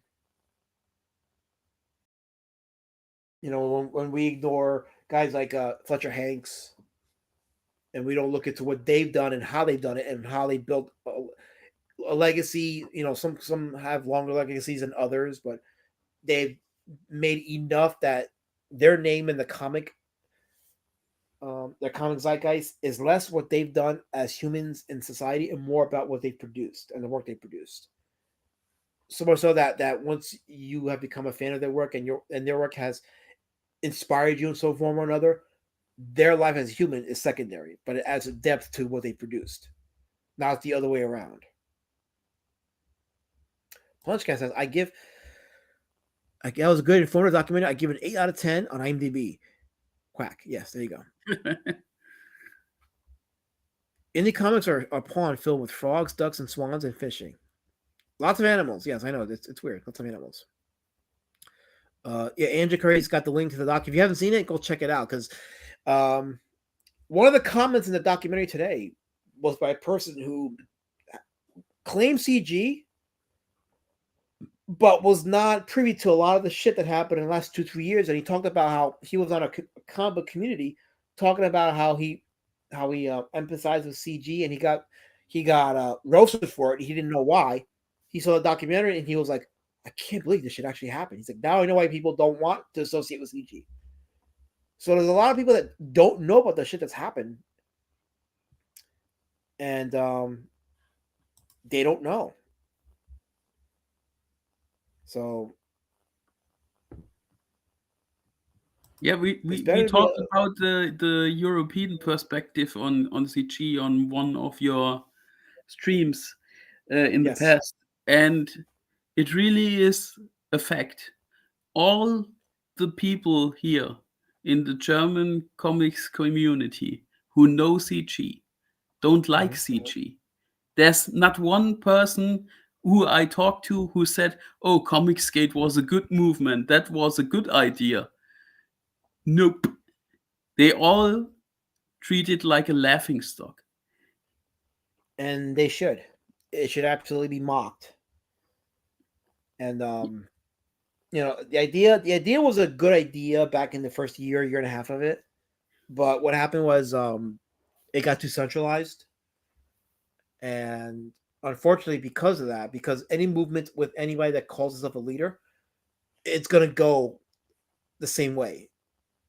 It's just gonna get to a hive mind, cultish mindset. And in this case, it was less about the comics and more about super chats, personalities, and being tribalistic. Yeah, I mean, modern day CG is like Animal Farm, but instead of pigs, it's a fat frog from New Jersey. Yeah, and he deserves all the criticism.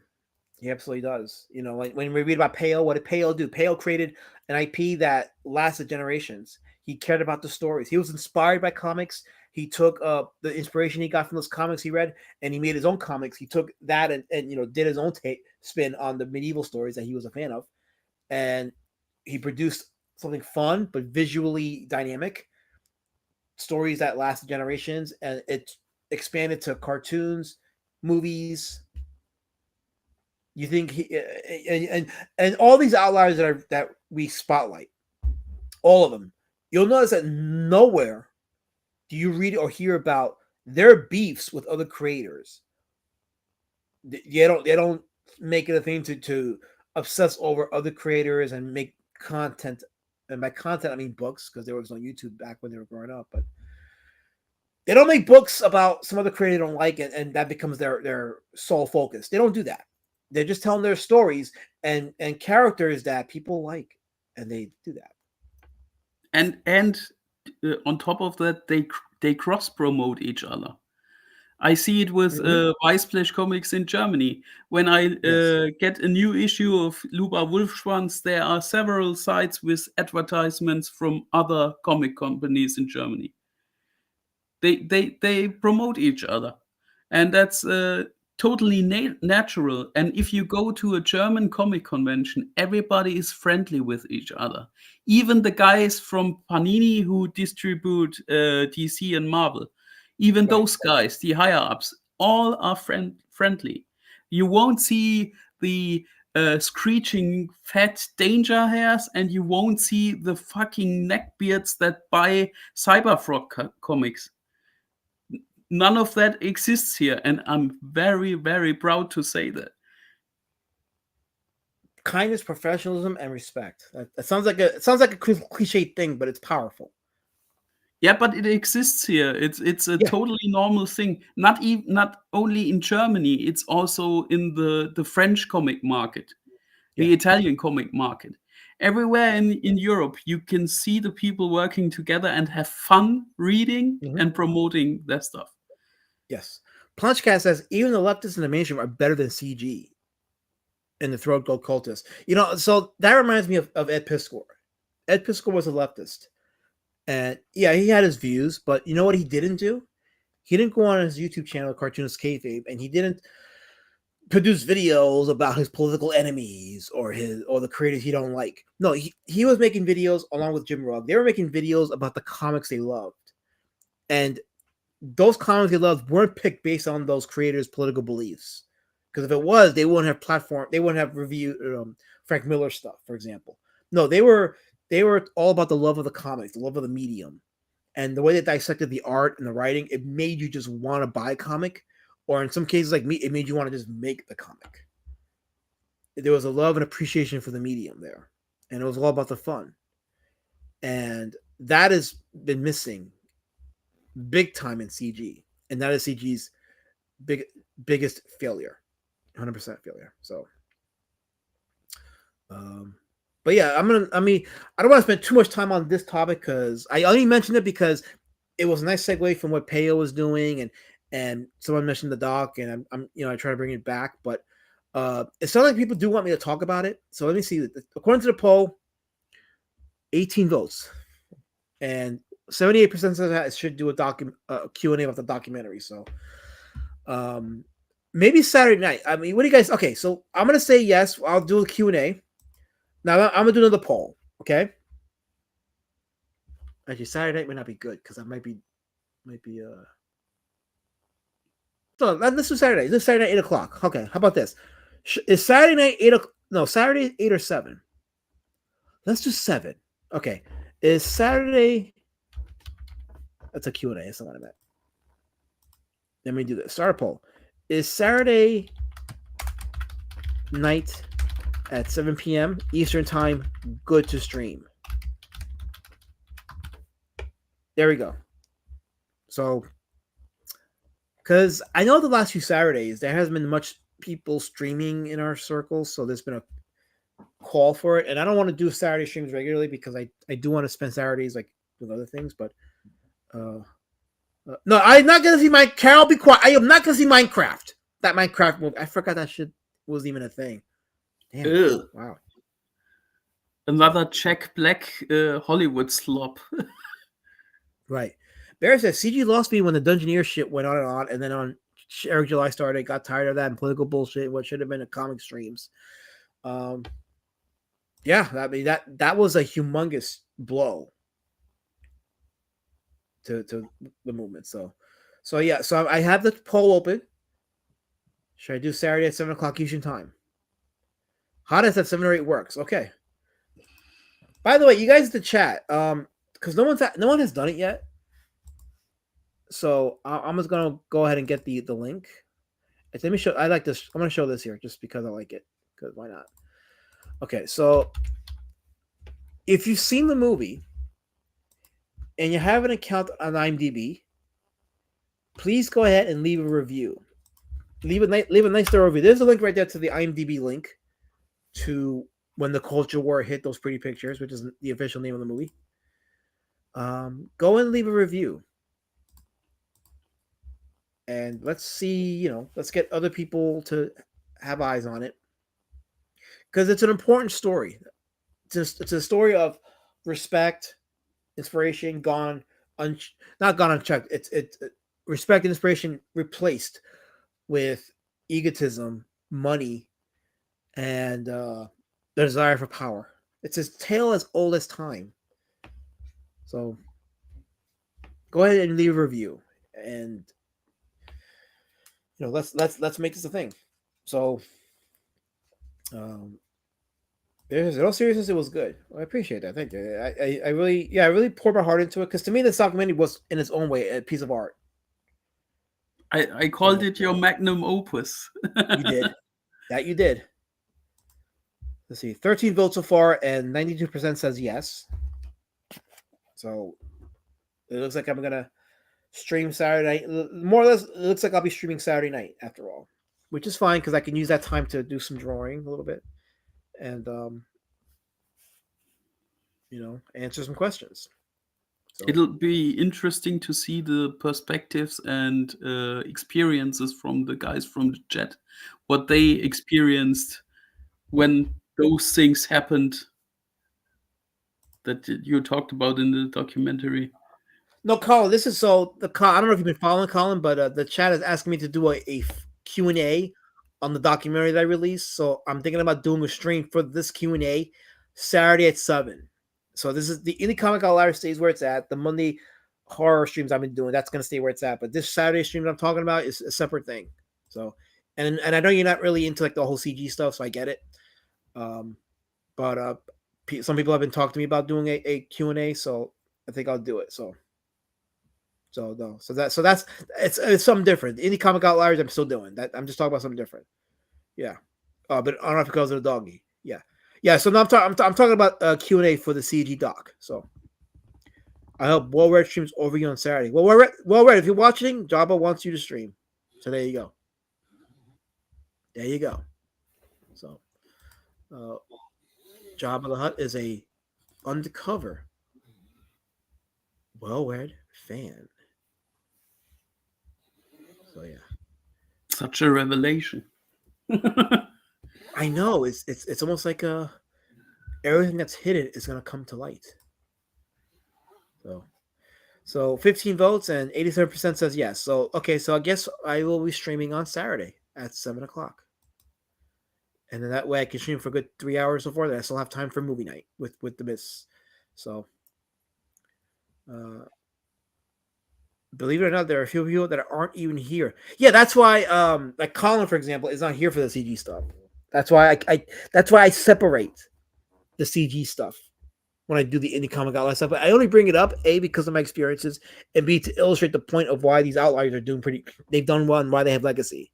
Like Peyo just created an IP and he became famous for the IP, not for any extracurricular stuff outside of it. Not for anything he's done on the sides or any petty shit.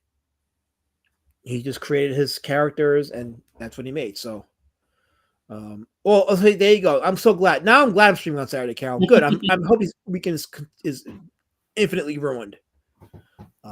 So yeah, so if you're not here for the CG talk, that's fine because I try to keep it out of these type of streams. But I'm just again, I mentioned it for the reason I stated, but since a lot of people seem to be wanting me to do this, I will be doing a Q&A therefore on Saturday, this Saturday at 7.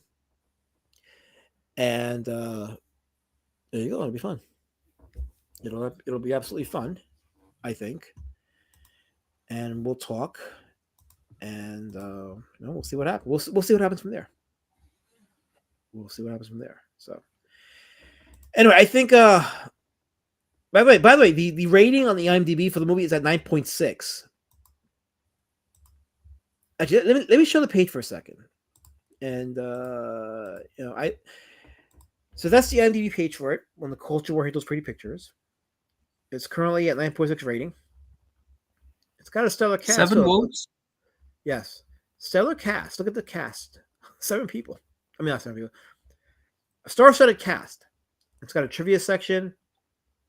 Doesn't have reviews yet, so I'm hoping people start reviewing it. But yeah, there it is. Go ahead, vote, and then go and leave a review. Check out the trivia section when you get a chance. And if you haven't backed it already, don't forget there's there's B. Citizen Road Warrior Drake, which is going to go into print next week. And I'm pushing to have the books printed for fulfillment beginning the end of this month. So that means that if you backed it already, it's coming to you. It will absolutely come to you. And I can't wait to ship this out to you guys. And I can't wait to start selling copies of this at the convention circuit, which, by the way, for me begins next week. Next week, I start doing tabling at my local drive-in. And they're showing 35mm prints of Candyman with Tony Todd.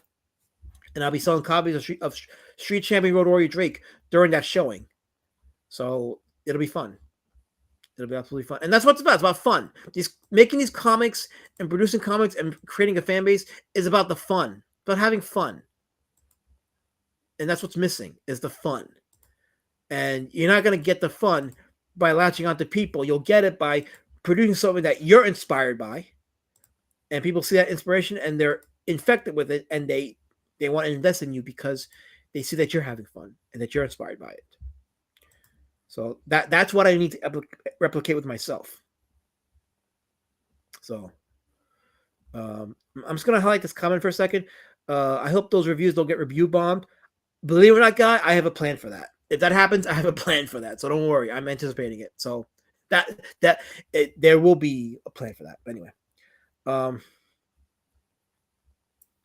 Actually, Matt, I was going to ask you about that. So since you brought it up, I was going to ask you about that. If you wanted me to bring your books to the con. So there you go. You answer my question. So yeah. You want to slip in your back pocket. I don't think you have pockets big enough, but I'll bring it to you though. So I'll bring your copy to you when I see you at Heroes Con. Yes, I'll be at Heroes Con in North Carolina in June. Matt C will be there. Twitless will be there. Carol? No, Carol will not be there. Don't you dare fund her campaign to drive over there and harass me. Carol Coase will not be there. I will be there with Twitless, Matt C. Who else is going to be there? Some other creators are going to be there too. But a lot of people are going to be down there in North Carolina. It's going to be a big hub. So I'm looking forward to it. I do have family down there, so I'll probably visit family for a bit while also hanging out with the other creators. No, I don't want you to go, Carol. That's right. I'm not canceling you. I'm trying to save the people from your violent, vicious ways. Punchcast says, "Do I want to come on you?" Yeah. Hit me up. Definitely hit me up. I will. I'm usually not good at follow-ups because I've been so busy. But hit me up. I'm gonna try to be a bit more committed to like going to other streams and trying to help build that as well. So. But yeah, it's already 10:08. Holy crap! And there's do not fund Carol. Do not fund this. This is Abraham CBR's in the chat, and he's monitoring you guys. He's gonna know which one of you are which drive-in. So it's gonna be Mahoning Drive-in. That's in Lehigh. Not Lehigh. Is it Lehigh County? No, it's Carbon County in Pennsylvania. Mahoning Drive-in in Pennsylvania, which is in Carbon County. Mahoning. I'll be there Sunday, March 13th. No, April 13th. Sunday, April 13th, I'll have a table there selling copies of Street Champion Road Warrior Drake and some coloring books for Road Warrior Drake. I'll be selling the coloring books there as well, as they will be showing 1982's Candyman with Tony Todd. So I'm looking forward to that. Do not let Carol near our table. We don't let her near our table. I have no control over Carol. Why are you putting this on me? Go put that evil on me, Matt. I have no control over her. The community needs to step in and stop her. Damn it, Carol. I want to have fun. Any last words, Helmet? What? Any last words? Oh, okay. I should start to send you Luba Wolfschwanz comics. Yes, I would love those. Yes. But I still miss the right packaging, and I don't know how many issues I can send before you get problems with taxes. Gotcha. Yeah. But I have it on my agenda, and you will get it in chronically order. I approve. Damn it, Angela! Is that what you did? Is that why you did that? Damn it! Did she send money to Kara? I gotta go. Guys, I'm being harassed. I'm being stalked. I gotta go.